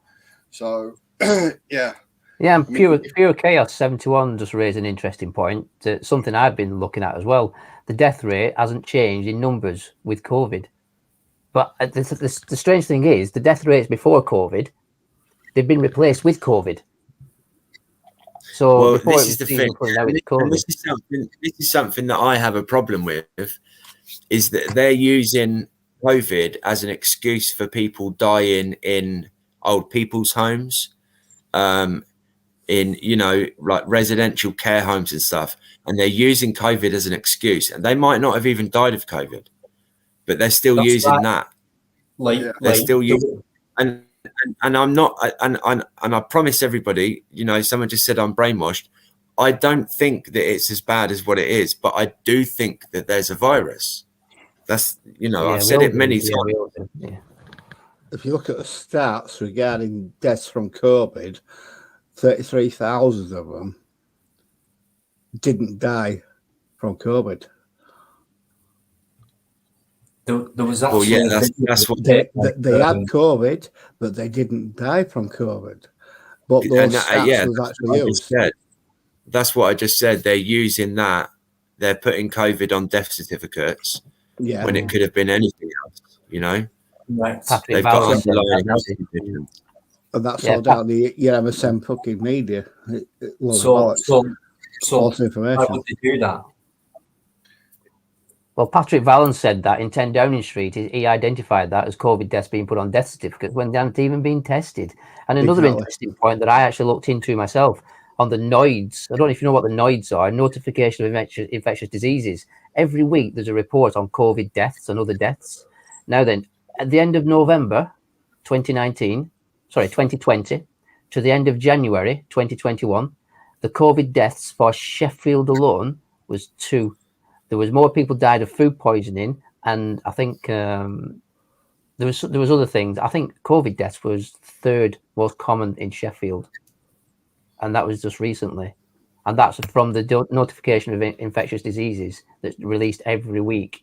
And you can even check them yourself on page 14 of the NOIDs. It's always on page 14, and you got a list of all the infectious diseases that kill people, and for your own area as well. So if there's something in your town, it will say your town or city. Of course. There's someone in the comments called Trevor Random that says if you're listening to government scientific advice, you're not getting the truth. This is the problem I have with people on YouTube in the comments. I didn't say anything about the government. I said I'm listening to the science. So I'm listening to a lot of different scientists and I'm reading research about it. That's what I do. I read shit. There's hundreds of scientists at work and very good scientists, highly rated scientists all over the world. Exactly. And they don't all work for the government. And an interesting point on the scientists as well. It's also a divided community in the scientists. There are actually scientists saying that some scientists who claim it to be right, others disagree, but the mainstream media don't need to be touching upon those who go against the mainstream media will. I was talking to you. He just said that, Trevor.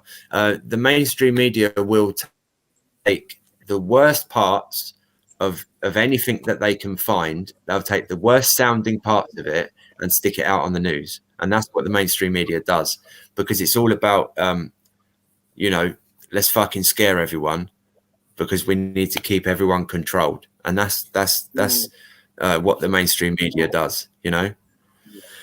Yeah. Going back to your mask issue. Scientists are part of that, Lee. The part of that, you know. I think. Dino, I didn't hear the first part of that. I didn't hear the first part of that, mate. I think Well, two people would.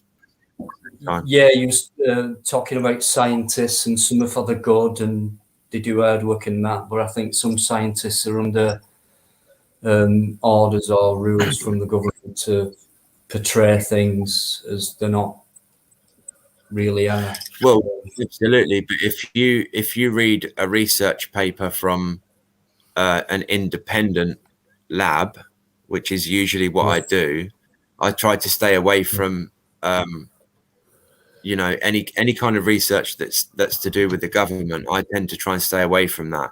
If they're affiliated in any way with, you know, whatever political party, I'll stay away from that scientist. I'm always I try to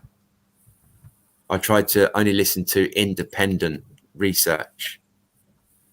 And I know that when I'm talking, it might come across like that fella or that person just said, you know, I'm brainwashed or whatever, but I'm listening to independent research. I'm reading independent research papers. Yeah, so, I see what you're saying, Lee. Brainwashed? No, I don't think. Yeah, I just think you're trying to keep an open mind on things. Best way to do that is look at every angle. But a lot of it doesn't make sense. That's what we're saying. Things don't add up. Figures and that. I've seen a video of this nurse. Oh, I can't remember. But she'd packed her job in, and she came out with, you know, the government was saying this and the scientists are saying that. But I've worked in this hospital for however long, she said, and they're half empty. It's a pandemic. I had one of my subscribers. One of my subscribers a couple of months ago. I gave him my email address, and he emailed me saying he went in with, like, you know, a heart problem, and it was empty in there. And he asked the nurse and said, you know, where's all the, like, COVID patients? Because he was on, like, a ward, you know, for heart problems. And he said to the nurse, you know, where's all the, like, COVID people? And apparently the nurse said, like, whispered to him, it's not, you know, like, there's fuck all happening, basically. Yeah, and this lady, she packed her job in. That's how strongly she felt about it, and she did this video. Wow. I'll try and find it again, and you could tell she was genuinely in tears because she really cared about that job. She was one of those genuine, I want to really help people to get better. That's the girl that is going to be taken to court for whistleblowing. Sorry, I missed that, man. I think that's the girl that you're talking about is going to be taken to court for whistleblowing. You're probably right there. I mean, taken to court for whistleblowing. When apparently so. I'm not entirely sure, but I think there's something going on there with that. She voiced her opinions, left the job afterwards because she was going to get sacked for it, and I think they're either a tribunal or whatever. I'm not sure. I'm sure she's been hammered for whistleblowing in some form or whatever. Can I just that's because she spoke now, like they do with a lot of whistleblowers, which companies encourage people, you know, whistleblow. If you see anything going wrong or illegal or whatever, you let us know. But because it's COVID, can I just jump in a second? Sorry. There's somebody in the comments that said a few things about me. Mask, in effect, effective against COVID-19 actually says it on the box. Look into it. This is a box of masks, okay? I have them for work, and I'm going to read what it says on here, okay? Medical surgical face mask is intended to be worn to protect both patient and healthcare professional from transfer of microorganisms, which is what we're talking about, and bodily fluids. These face masks are intended for use in infection control practices to reduce potential exposure to blood and body fluids. The mask, the face mask is single-use, disposable device, provided non-sterile. So what you've just said, Trevor, then is wrong, because it doesn't say that on the box. I've got a box of masks right here. Right, mostly people are just saying that these masks don't protect against what you just quoted there, microorganisms, but they do. Right, mostly what you just quoted there is correct based on that box, on the information. Biker ready, right. yeah? Yeah. Biker right. ready. My son's ex-army. He left the army and went in to hospital care. And it's a high secure hospital. And they were given all the PPE, etc., exactly like what you just quoted then on that box. Everything else, he gave me a box of them, and he contracted it by wearing one of them. Okay, all right, but I've literally said. Wait a minute. I've literally said it can't. If you wear a mask, you can still catch it. You can still catch it if you're wearing a mask. Yeah, you can still catch it if you're wearing a mask. Right. So the advertisement on that box is wrong. Right. He contracted it, and he then gave it to the rest of his family. So all four of them, my two grandkids, my son and his wife, all contracted corona, even though he was wearing the correct PPE and everything else. And that exact box of what you just quoted then is what is on his box. Right. It doesn't stop you getting it. It doesn't stop you catching it. It doesn't stop you spreading it. It doesn't. I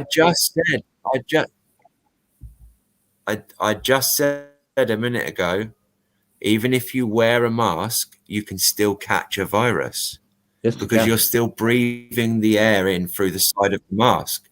I haven't said that wearing a mask protects you from a virus. I said that wearing a mask protects you from spreading a virus more than 2 meters. Reducing the risk, I think, Lee. Is that what you're getting at? Well, yeah, exactly. Yeah. If I'm wearing a mask, right? Say, let's pretend now, if I cough, all right? So I cough, that's going to travel out of my body between 1 and 2 meters, right? If I'm wearing a mask on my face and I cough, it's not going to be able to get that far. If you're wearing a mask, you can still catch a virus because you're still breathing in through the sides of the mask. So the mask doesn't stop you from catching anything, but it does stop you from spreading a virus because it's very basic. If you cough without a mask on, it's going to go everywhere. If your face is covered and you cough, it's not going to go as far. That's common sense. I would have to agree. Can I say I would have to agree with that? Yeah, can I say I would have to agree with that? I think that makes sense altogether. Right. But there is something that I'd like to touch upon with that. This is just about this year. Years previously, when COVID's not supposed to be as bad as what they claim it is, years previously, we never wore masks. And that's the bit that I struggle with, you see. Just this year, we've got masks. I know they claim it's more deadly, but statistics don't show it to be.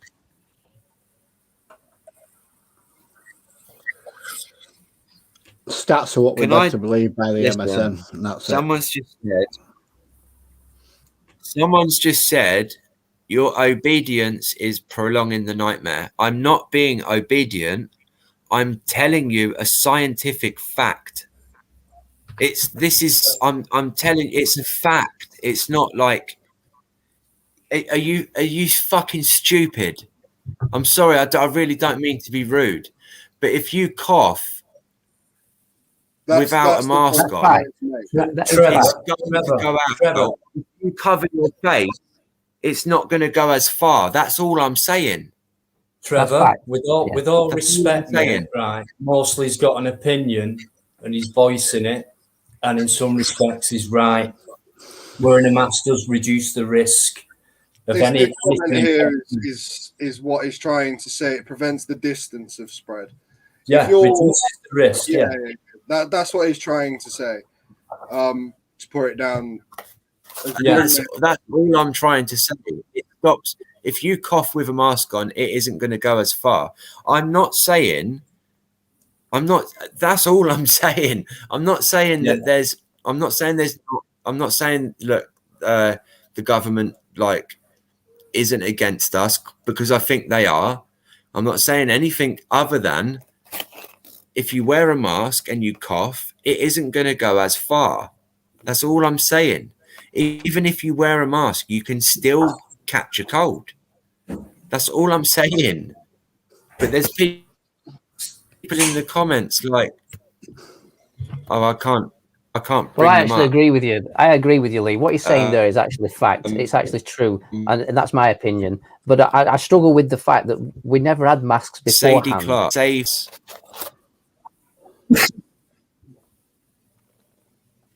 It doesn't say anything. Sadie Clark. It doesn't say anything about it being in a hospital. I just read it out a second ago. It doesn't say anything about it having to be in a hospital. But does anybody know anyone everybody just to worn a mask from the beginning? I'd like everybody. I've never worn one yet. I've never worn one. But do you know anyone who's never wore one who's contracted it? I've never worn one, and I never contracted it. I've been around a lot of people at protests filming, and I don't wear a mask. I have worn a mask tactically on the odd occasion, but I don't wear masks at protests. I've never ever. I've not had it. I do recall having a bad headache in 2019 November, and as strange as it is, I've never had flu or anything since then as well, which is very odd. Maybe because everybody's wearing masks, so you know what? We have an immune system for a reason.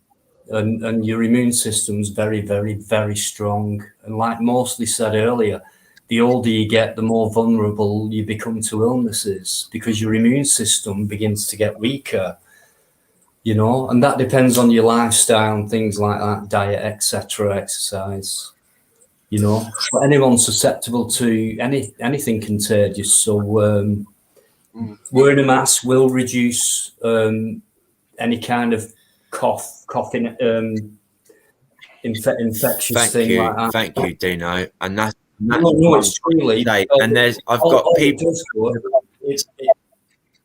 Sorry, mate. It reduces the risk, and that was your point. I think we all agree on that. Exactly. And that's all I'm saying. That's all I'm saying. It's common sense, isn't it? Right. Okay. I'll phrase it another way. If I'm going to spit, if I've got something in my mouth and I want to spit it out, if I spit it, it's going to go about a meter away from me, isn't it? Right? If I've got a mask over my face and I spit it, it isn't going to go that far. It's common sense. This isn't.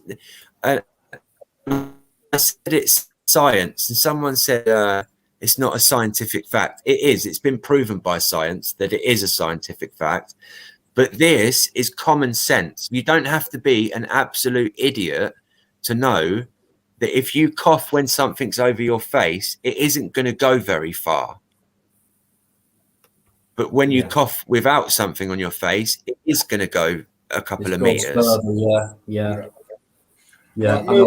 on from that subject, because obviously there's some people that thank you. ain't getting the point. Right. Sorry, mate. But Yeah, It's all right. It's all right. just, It's all right. It's all right. that's fucking. What do you think about the clapping? It's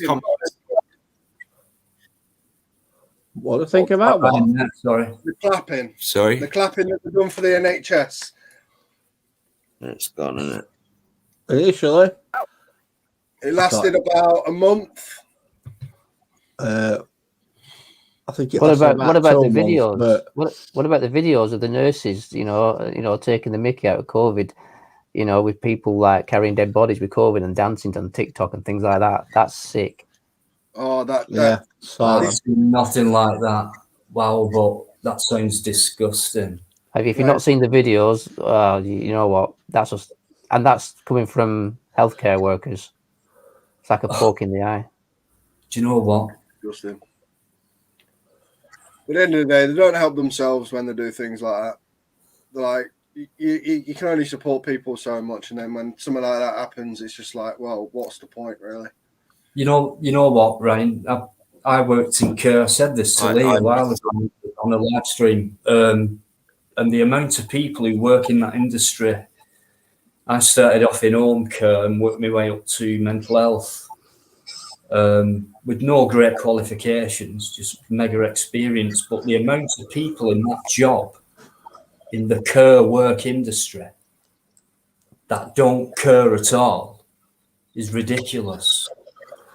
And it's not as if they're in it for the money. It's like a lot of people like myself, minimum wage for doing ridiculous hours and putting up with all kinds of mental stress. And a particular job I had for months was dealing with challenging behaviour with the high spectrum autistic people, which is 1 minute they're very loving towards you and they won't let you go. They really do grab hold to you.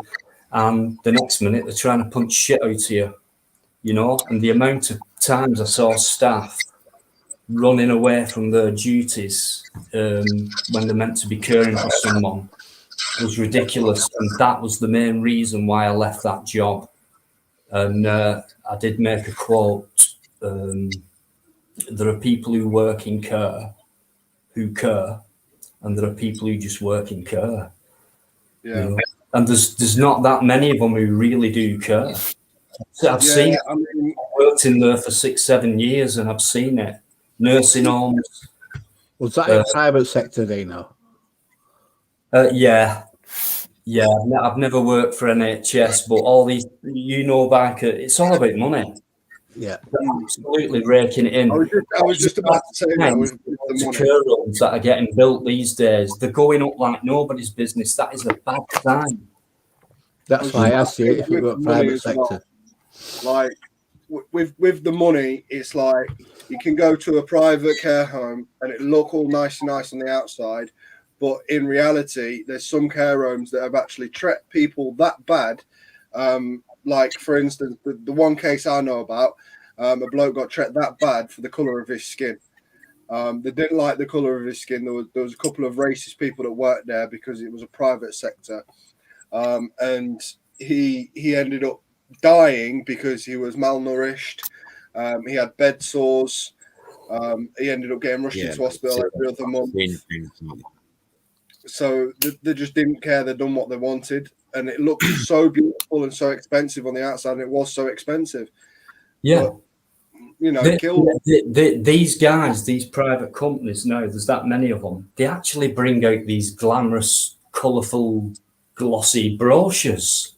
Yeah.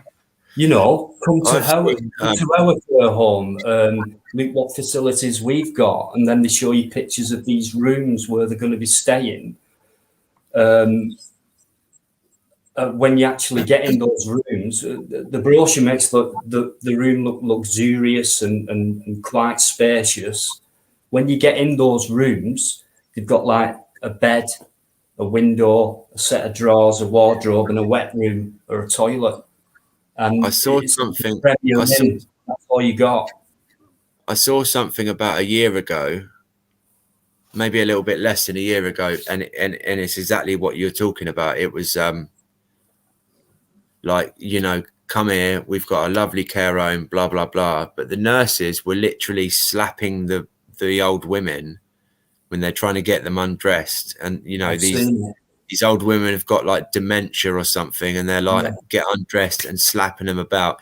And there's been family members that have like put cameras up in the rooms and caught these people and caught these nurses doing it. So they did. There was a time when it was illegal to do that. I think it might still be in some respects. I think they're loosening those restrictions on that. By the way, I'd just like to add, I've been talking about like the science and, you know, like healthcare. I'm gonna cover up my like name, but that's my ID card. I work in healthcare, so I know what I'm talking about.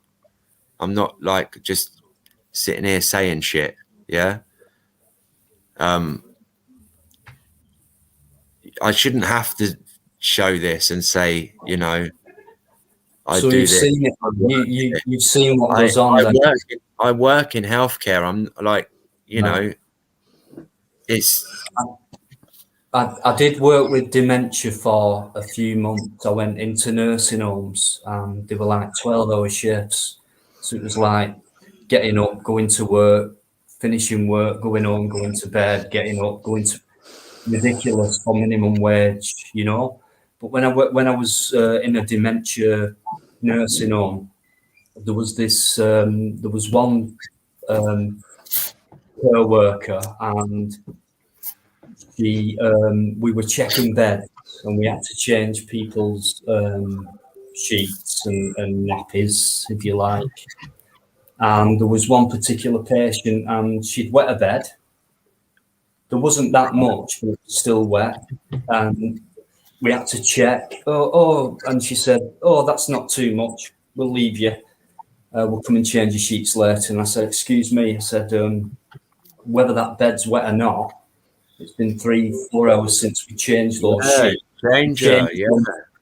We changed them anyway, whether they've shit in that bed, pissed, been sick, exactly. whatever.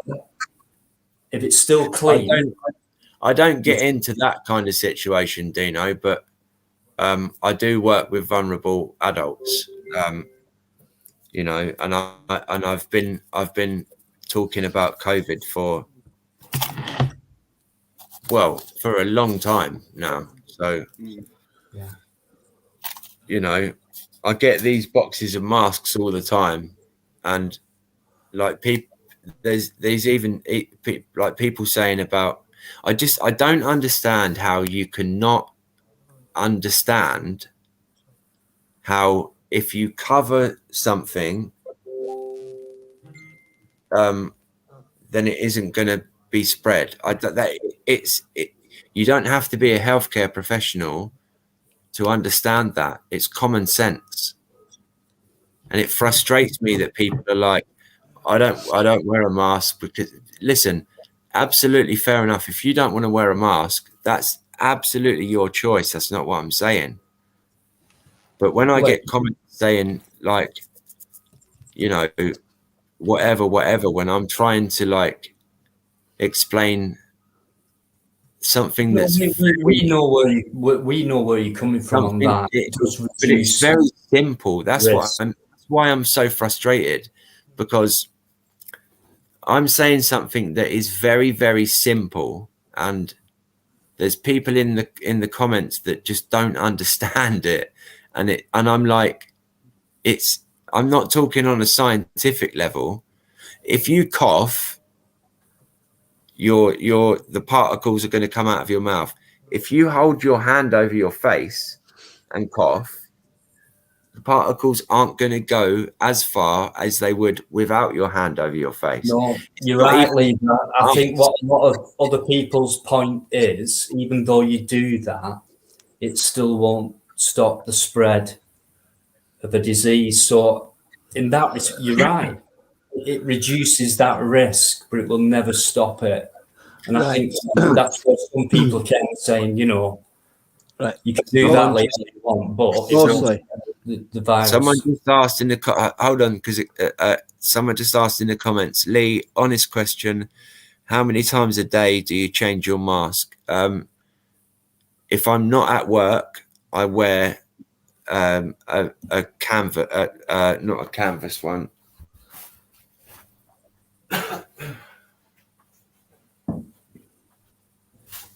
How much money have you made out of masks as well over the last 13 months? If I'm not at work, I wear this. And it's on the inside, it's you know, it's very, you can't blow a flame out with it. And you know, that's been put on YouTube as well. So if I'm not at work, I wear that. If I am at work, I'll probably do about 5 masks a day within an 8-hour period. So that's an answer to. Is that one every 2 hours? What? Sorry? Is that going to be one every 2 hours? It depends. It depends on how much I've. It depends on my activity. If I'm doing something that's going to make me breathe a lot, and because the mask obviously gets wet with the moisture from your breath, or if I've pulled it down like a few times and then pulled it back up again, it depends on like how much I use it basically. Do you know those masks? If I go for an 8-hour day, sorry, say that again. Those masks have got a 30-minute lifeline. Okay. So if you're wearing them for more than 30 minutes, they're full of moisture, you're breathing your own crap in, whatever, and that's it. Okay, and that's also my choice, mate. It is, mate. Yeah, I'm not knocking you. Yeah, not knocking you at all. Right, listen. You know, I worked 20 years in chemical industry. I used to wear breathing apparatus day in, day out. If I had a beard, I couldn't wear a breathing apparatus. So my contracts were, I got to be clean shaven so I could wear a breathing apparatus. So I got a clean seal on that face mask. Right. You got a beard. I can see it there. I have, yeah. Yeah. Right. Yeah. There's no way you would be able to wear a full BA set. No way whatsoever. Is it? Okay, right, but so that, we're talking about face masks. No, listen, you're wearing a mask now that is pinned behind your ears, over your mouth, across the beard, which is letting air particles in towards your mouth because of your beard. It's not as tight a fitting as somebody that wouldn't have a beard. Yeah. Okay. Right. I'm only going to say this once. All right. What's your name again? Biker Eddie. I'm only going to say this one more time. Okay. No, you don't have to, mate. I've heard you say it before. Wait. I am not knocking you in one way. I'm not saying that you are. I'm not saying you are knocking me. Hold on a second.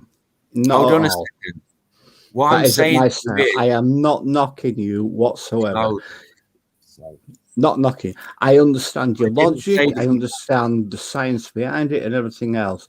I'm just reverting back to what I know in my previous employments, etc., where I used to have to wear BSS and what have you. I'm not knocking you, mate. What you're saying is correct. I didn't say you were. What you're saying is correct. Eddie, I didn't say you were. What I have said is if you're wearing a mask, you can still contract a virus. Exactly. I haven't said that because I've got a beard and I'm wearing a mask, I can still catch it, even if I have a mask on. You can still spread it with a beard because your mask is not sealed. No, oh, for fuck's sake. It isn't, mate. Lee, I understand where you're coming from, right? All right, yeah, let's just even what's his name? Anthony's just said, I thought we were moving on from this, and we're supposed to be moving on from this. Let's move on. I think we should for the last 15 minutes anyway. Move on. Coming off it. I've got to go in a minute because the shop shuts at 10, so I'm going in about 5. Oh, by the way, the reason I came on, and I know we're not supposed to be bringing it up, but I got somebody contacted me and said that we had been mentioned earlier on, and that's the reason I came on to this thing. It got mentioned. It got mentioned briefly, as in that. Obviously, as soon as we started, people was like, "Oh, what about Mostly and what about OT and this that." I was just like, "Well, listen, we've sorted that. We've said what we needed to say. We're going to leave it." Obviously, I don't want. At the end of the day, it's about viewers, right? And I don't want, no matter what's gone on between. It should never have been brought online. I've said this before, but I don't want people slagging Optical off, but because he hasn't done anything wrong. He's done literally nothing wrong in this whole situation. So I don't want people like slagging him off or whatever. And that's all I'm going to say. That I'm not going to mention it anymore.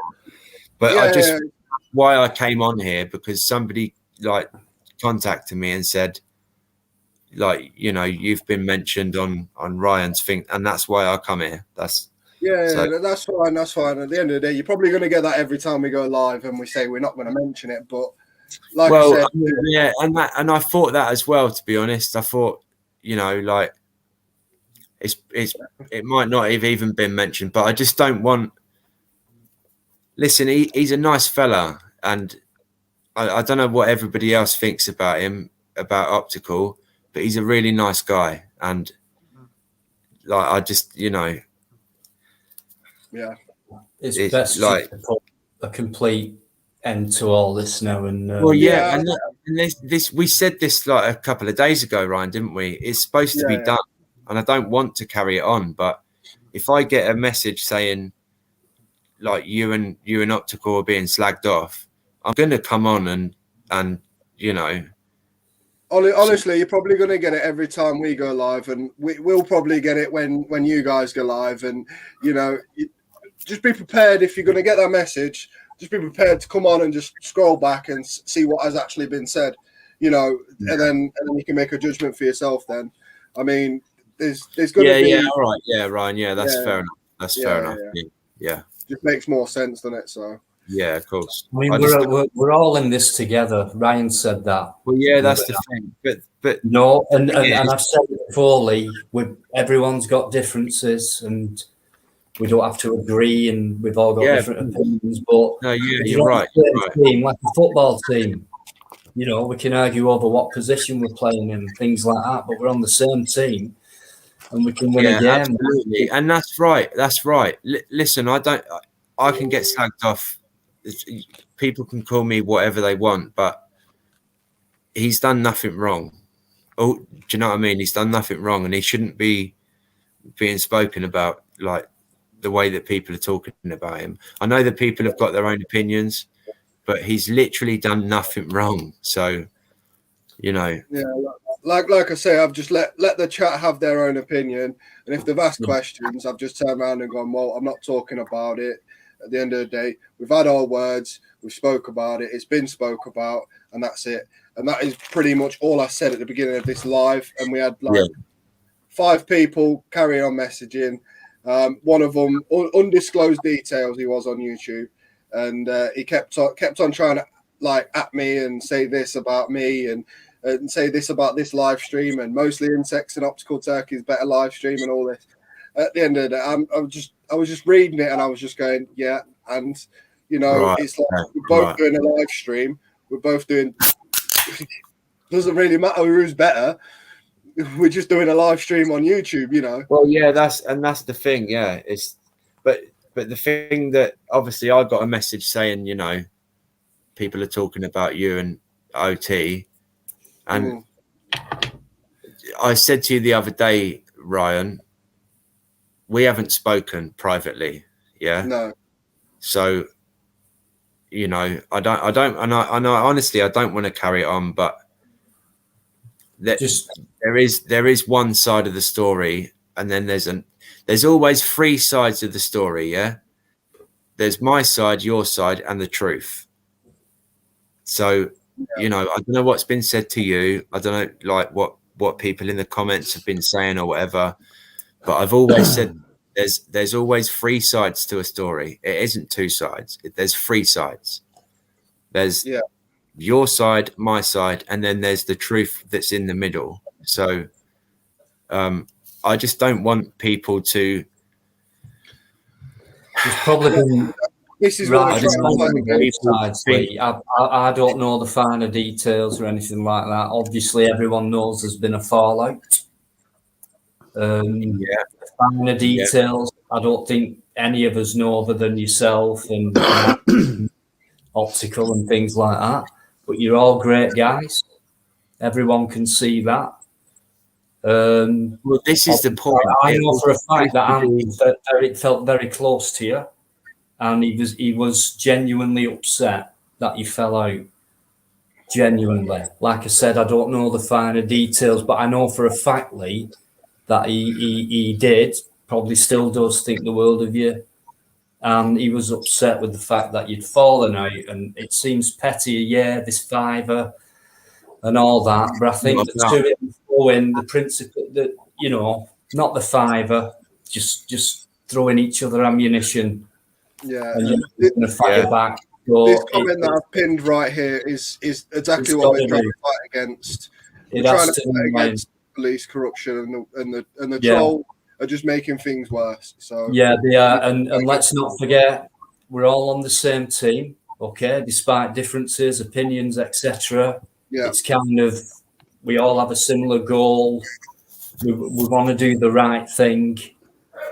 All I'm going to say is that, like I just said, there's two sides, or there's three sides, you know, and it seems to me that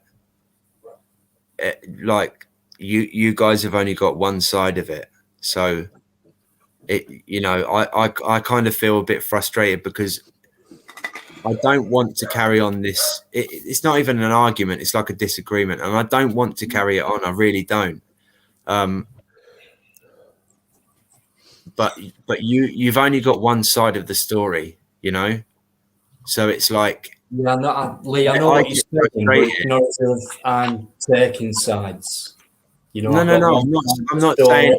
I have said to Ryan, you know, I've said it to him a few times, like he has taken a side, you know, but he's only got one side of the story. So, you know, it's like, yeah, but Ryan's been compromising, like you know. I don't know, because I haven't seen the side at all. The thing is, and I've said this from the start, it should never have been put online. It was a private conversation. It was a private thing, and it should never have been brought onto YouTube.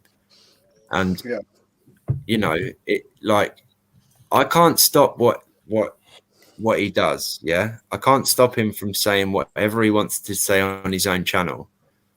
But it should never have been brought online. It was a private conversation, a private disagreement, and it should never have been brought online. It should never have been brought into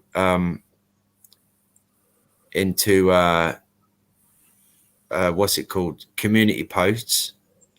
It you know, and there was names mentioned that should never have been said. So that's my problem. That's I've got a big problem with somebody mentioning my girlfriend online. She's not a part of this. She doesn't have a channel.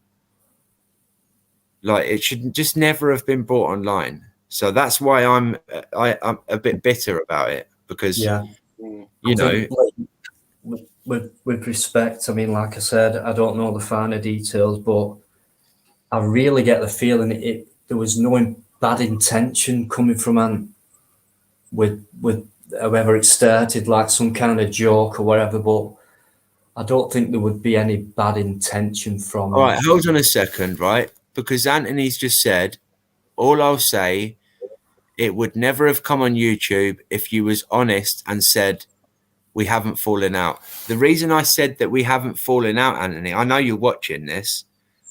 The reason I said we haven't fallen out is purely because I didn't want to bring it on YouTube, mate. I said, no, there's nothing wrong.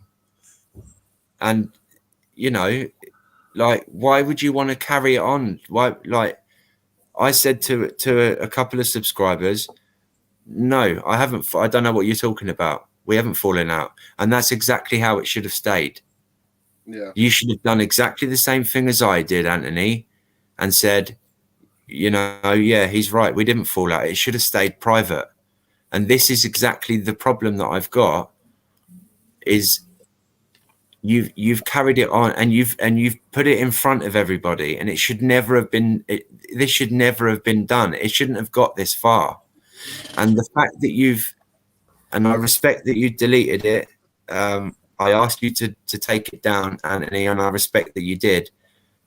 But you've dragged my girlfriend into this, mate. She doesn't do audits. You know, she doesn't like do what we do. It's like it's all probably a big misunderstanding. I don't know how long you've known Great Manchester for, but I feel.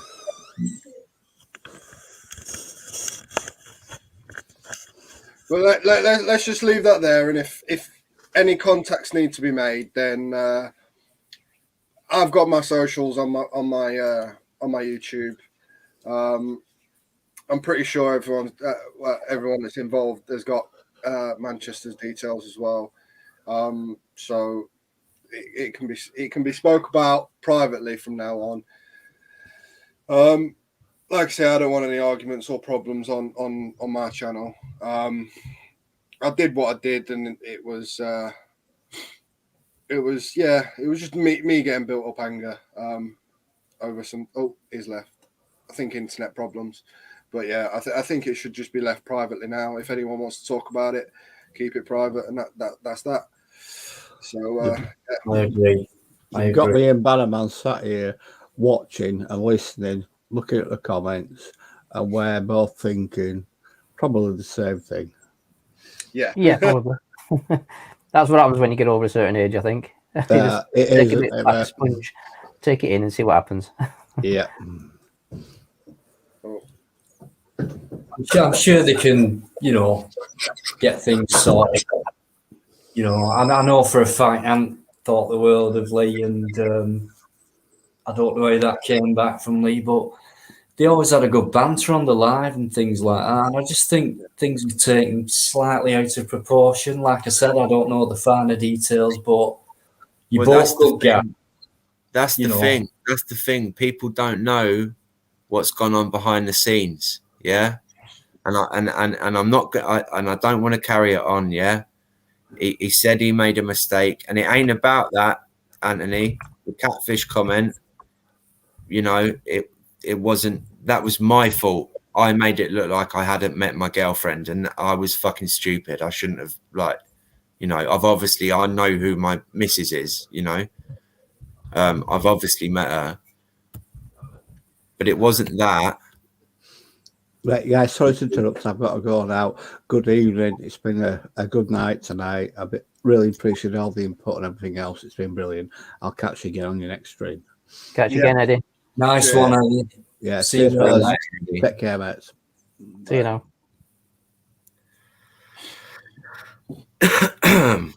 So, shall we leave that?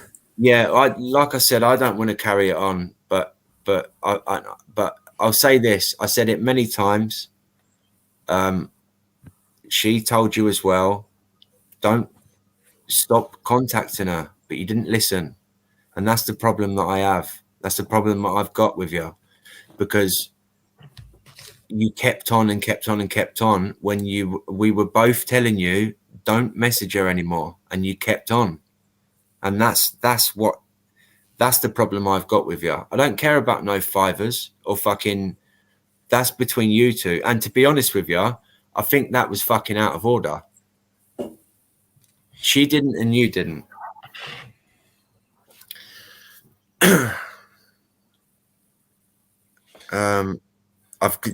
Listen, mate. I've got messages on my phone. You're really going to have to draw a line under this. I've got messages on my phone because now you're fucking lying again.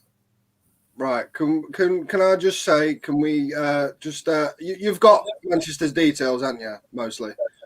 Listen, you've got my number, Ryan. If you want to have a conversation, let's have a conversation. But this is what I mean. It should never have been bought online. Yeah, this is what I'm People trying don't to need to see this. People don't need to see this shit. Yeah, People this is don't why I'm need trying to to see stop it. it again here before something else gets said on live. Yeah, all right. I've got your number, mate. I'll drop you a You've message. obviously got my number. Then phone me up, and I've said some naughty things. Fair enough. I did say to him, I said, I hope your channel gets monetized, and I hope you choke to death on the money. I did say that to him, and I shouldn't have said it. But fucking like lying, Been even on both sides, lying now. Carrying on said, fucking lying now. Like I said, Do you know I've just told him no more comments. All right. Listen, Ryan, just to prove a point, I'd like you to phone me tomorrow. If you get 5 minutes tomorrow, I'd like you to phone me, and I'll go through it with you. I've still got all the messages, mate. Yeah, that's fine. I'll go through it with you, because now I'm being made to look like I'm fucking like causing a problem when I'm not, because I was on the phone to my missus and he was messaging us both and lying to both of us. Well, like I say, if you want to have a conversation with Manchester, you've got his details, right? Yeah, I have. Yeah, I have. Then please message him about obviously what you wanted to reply from this live, and yeah, I've got your number, so I can bell you up. Mate, listen, like I said to you the other day, I apologize that you've been, pulled into this or whatever. And Bannerman, we need to have a conversation as well, because, like I said to you earlier on, there's been some mistruths, like thrown about, and I don't lie. So, well, when you were telling me on your live feed something, I didn't know what you were talking about, and then you said, this is what I mean. This is exactly what I mean, right? I've got a message on my phone that says Bannerman's been dragged into this. You said Bannerman said this and that and the other, and I never mentioned, and you, Dino, actually, both of you. I've got the message on my phone right now. I can show it on screen. It's been said that I said that you two said that you don't trust him. I've got the message. So what can I say? I didn't want to carry this on. I promise you, I wanted this to stop. But now he's just made that comment then and made me out to look like a liar when I haven't fucking lied once, and I'm not having it. Yeah, I did message him just to say to stop commenting and just to do it privately. I've got the message on my phone. I can take photographs. I can take screenshots, and I'll show both of you what he said. Ryan, I apologize that this has been brought onto your channel. I honestly do apologize, mate. But I'm not yeah, all right. Let's talk. We'll talk another time. Yeah. Yeah, that's fine. Right. You're a bit late for the shop. I am late for the shop now. So in your text, you said, and I quote, everyone on the panel last night don't trust you, which means Bannerman, Dino, and Kat, as they was on your stream. That is not what I fucking said, you dickhead. I didn't mention any names. I didn't say anything like that. When did I say anyone's name?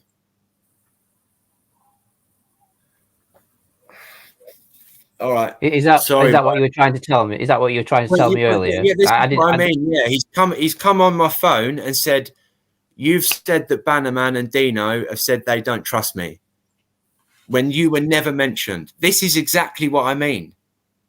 It's a fucking absolute joke. It's an absolute joke, because everyone else has been pulled into it now, and it's a fucking nightmare. It should have never gone. It implies that. How the fuck does it imply anything? Oh Jesus! I mean, I don't know. I don't know what's going on myself. I mean, obviously, I just see these messages Well, this coming is up. what I mean. That's why I said earlier on, Bannerman. You know, when I started saying something to you, you were like, "I don't know what you're talking about," but I've got a message on my phone that says that he'd spoken to you, and you said, "But you don't know what I'm talking about." This is exactly what I mean about the lies. Yeah, I don't fully understand what's actually being said here. It's a bit. There's been a lot of lies. Yeah. That's all. That's what I'm saying. There's been a lot of lying. I think if you jump in a StreamYard or something, or on a group chat or something, and talk about it and send screenshots and show screenshots or whatever like that. I've got it all. I've got it all there. I've got everything there on my phone. I haven't deleted it for this exact reason. I haven't deleted it because I'm not in the wrong. And nor's Optical. Optical ain't in the wrong either, and it's not fair what's happened. That's why it needs to be done on a group chat or something. Everyone that's been brought into it, bring involved, including myself, Bannerman, Dino, Cat. Absolutely, yeah. All right, yeah, all right. We'll sort that out then, Ryan. We'll sort that out for at some point this week, then, Ryan. We'll sort that out one. I can't do it tomorrow evening because I've got my children for dinner, but we'll sort it out one day this week. The four of us. I'll see if Optical can come on as well. And obviously Anthony and we'll go for it. But I've got all the mess, mate, and yeah. I'm not going to be made out to look like a liar. That's fine because I'm not lying. We won't do it. We won't do it on a live. We'll do it just as guys. Yeah, sort it out like men, not fucking. But you know what I mean. That's how it should have been done in the first place. I said there's nothing wrong. Nobody's falling out, and like. So the subscribers wouldn't get involved in this shit, and that's exactly why I've done it. Yeah, but this time it's going to be aired once and for all. Everyone's going to get their feelings out. Yeah, fucking absolutely, mate, absolutely. And yeah, even Optical, it will be a private chat, so he can tell us exactly how he's feeling. You know, I'm going to let everyone talk. I'll tell you how he's feeling. You know the analogy I gave you yesterday or the other day? If somebody says they're going to buy something off you and then they wave at you and drive past you in the car, that's how he feels. Yeah. It ain't about the fiver. It's the principle. Yeah, I get that. The response that he got from that email was fucking out of order. Well, we'll get to talk about that. Obviously. Yeah. All right. I don't know what editing software you've got. I don't know whether you're going to leave this up on your channel or not. I know a few people. I'm not sure how many people are watching it. I'm not. I don't know whether you want to cut this off the end of it or something because it should never have been said again. And we're over a week past it now. Yeah. It should never have been brought online. Yeah. So I don't know. It's up to you. It's your channel. If you want to cut it off and then re-upload it, whatever, it's up to you. If you want to keep it on, it's up to you. I'll keep the live on, but I think I can trim it down with YouTube editor, so everyone gets the not the audio inside, just the right. Yeah. Okay. So, all right. All right. Listen, I apologize, guys. All three of you. I really do apologize to you three. You should never have been brought into this. And like, I really do apologize. I'm not an argumentative person. Yeah. I know I might. All right. And maybe I am an argumentative person, but I don't like to upset people. And it's. It's all right, Lee. Just chill out, man. We can get it. All right. I've got to go. All right, man. Yeah. Well, like I say, I tried shutting it down early. Obviously, there's a bit, you know what I mean? Emotions run high then, but yeah. So, they can sort it out. you know, soon as. Like I said, everyone that's been involved will be able to come in and say their piece, including you two. I wasn't aware there was any issue regarding myself, to be honest. It's all news to me, this. I just think your name got brought into it, so you know what I mean. You have a right to know what's going on. Fair enough. Anyway, moving on from that. Shall we end it there after Tempers flied? Well, if you're going to cut the end, you know, you'll probably end up losing this bit as well, won't you? So, you know, it might be wise, like you say. Yeah. But that's just my point of view. Yeah. I think we'll end it there. All right. Is there anything anybody wants to say before we end it then? About anything? Well, myself and Greater Manchester Media are going to Rochdale on Saturday, so that should be interesting. Myself, I've got a couple of videos to upload. I was going to upload one earlier on, but I got stuck on a train with that horrible accident or suicide. 2 hours stuck in the middle of 2 big farmers' fields, and I felt sorry for the guy who had to come into each carriage and explain to everyone who was sat down what had happened. And I only found out that it was a fatality when a guy in the same carriage as me asked the train operator, was it fatal? And he said, yeah, unfortunately it was. So, and Greater Manchester put me in touch with Bolton Evening News. He has contacts there, and I got a phone call immediately. Hiya, Dean, or what's happening? Are you still on the train? What do you know? So I just informed them of what I knew. And I don't know if that's gone out in the Bolton Evening News or on Twitter or whatever, but I'd like to find out, you know, if it really was a fatality or, you know, very sad though. Watching people on the train, obviously going to get frustrated, feeling claustrophobic in the middle of nowhere, really. But everyone kept the cool, and that guy, I've got to commend him. He came into each carriage and took his time explaining to people, and he made people feel relaxed. So a good shout out there from me to Northern Rail. I thought they dealt with it well. The air ambulance, they came within minutes of us stopping. In fact, when the train stopped, it was weird. I travel on them a lot and they do stop a lot, but this stop, what they made was kind of very abrupt and it shook everyone forward. And I thought, God, what's happening here? You know, bad driver or what?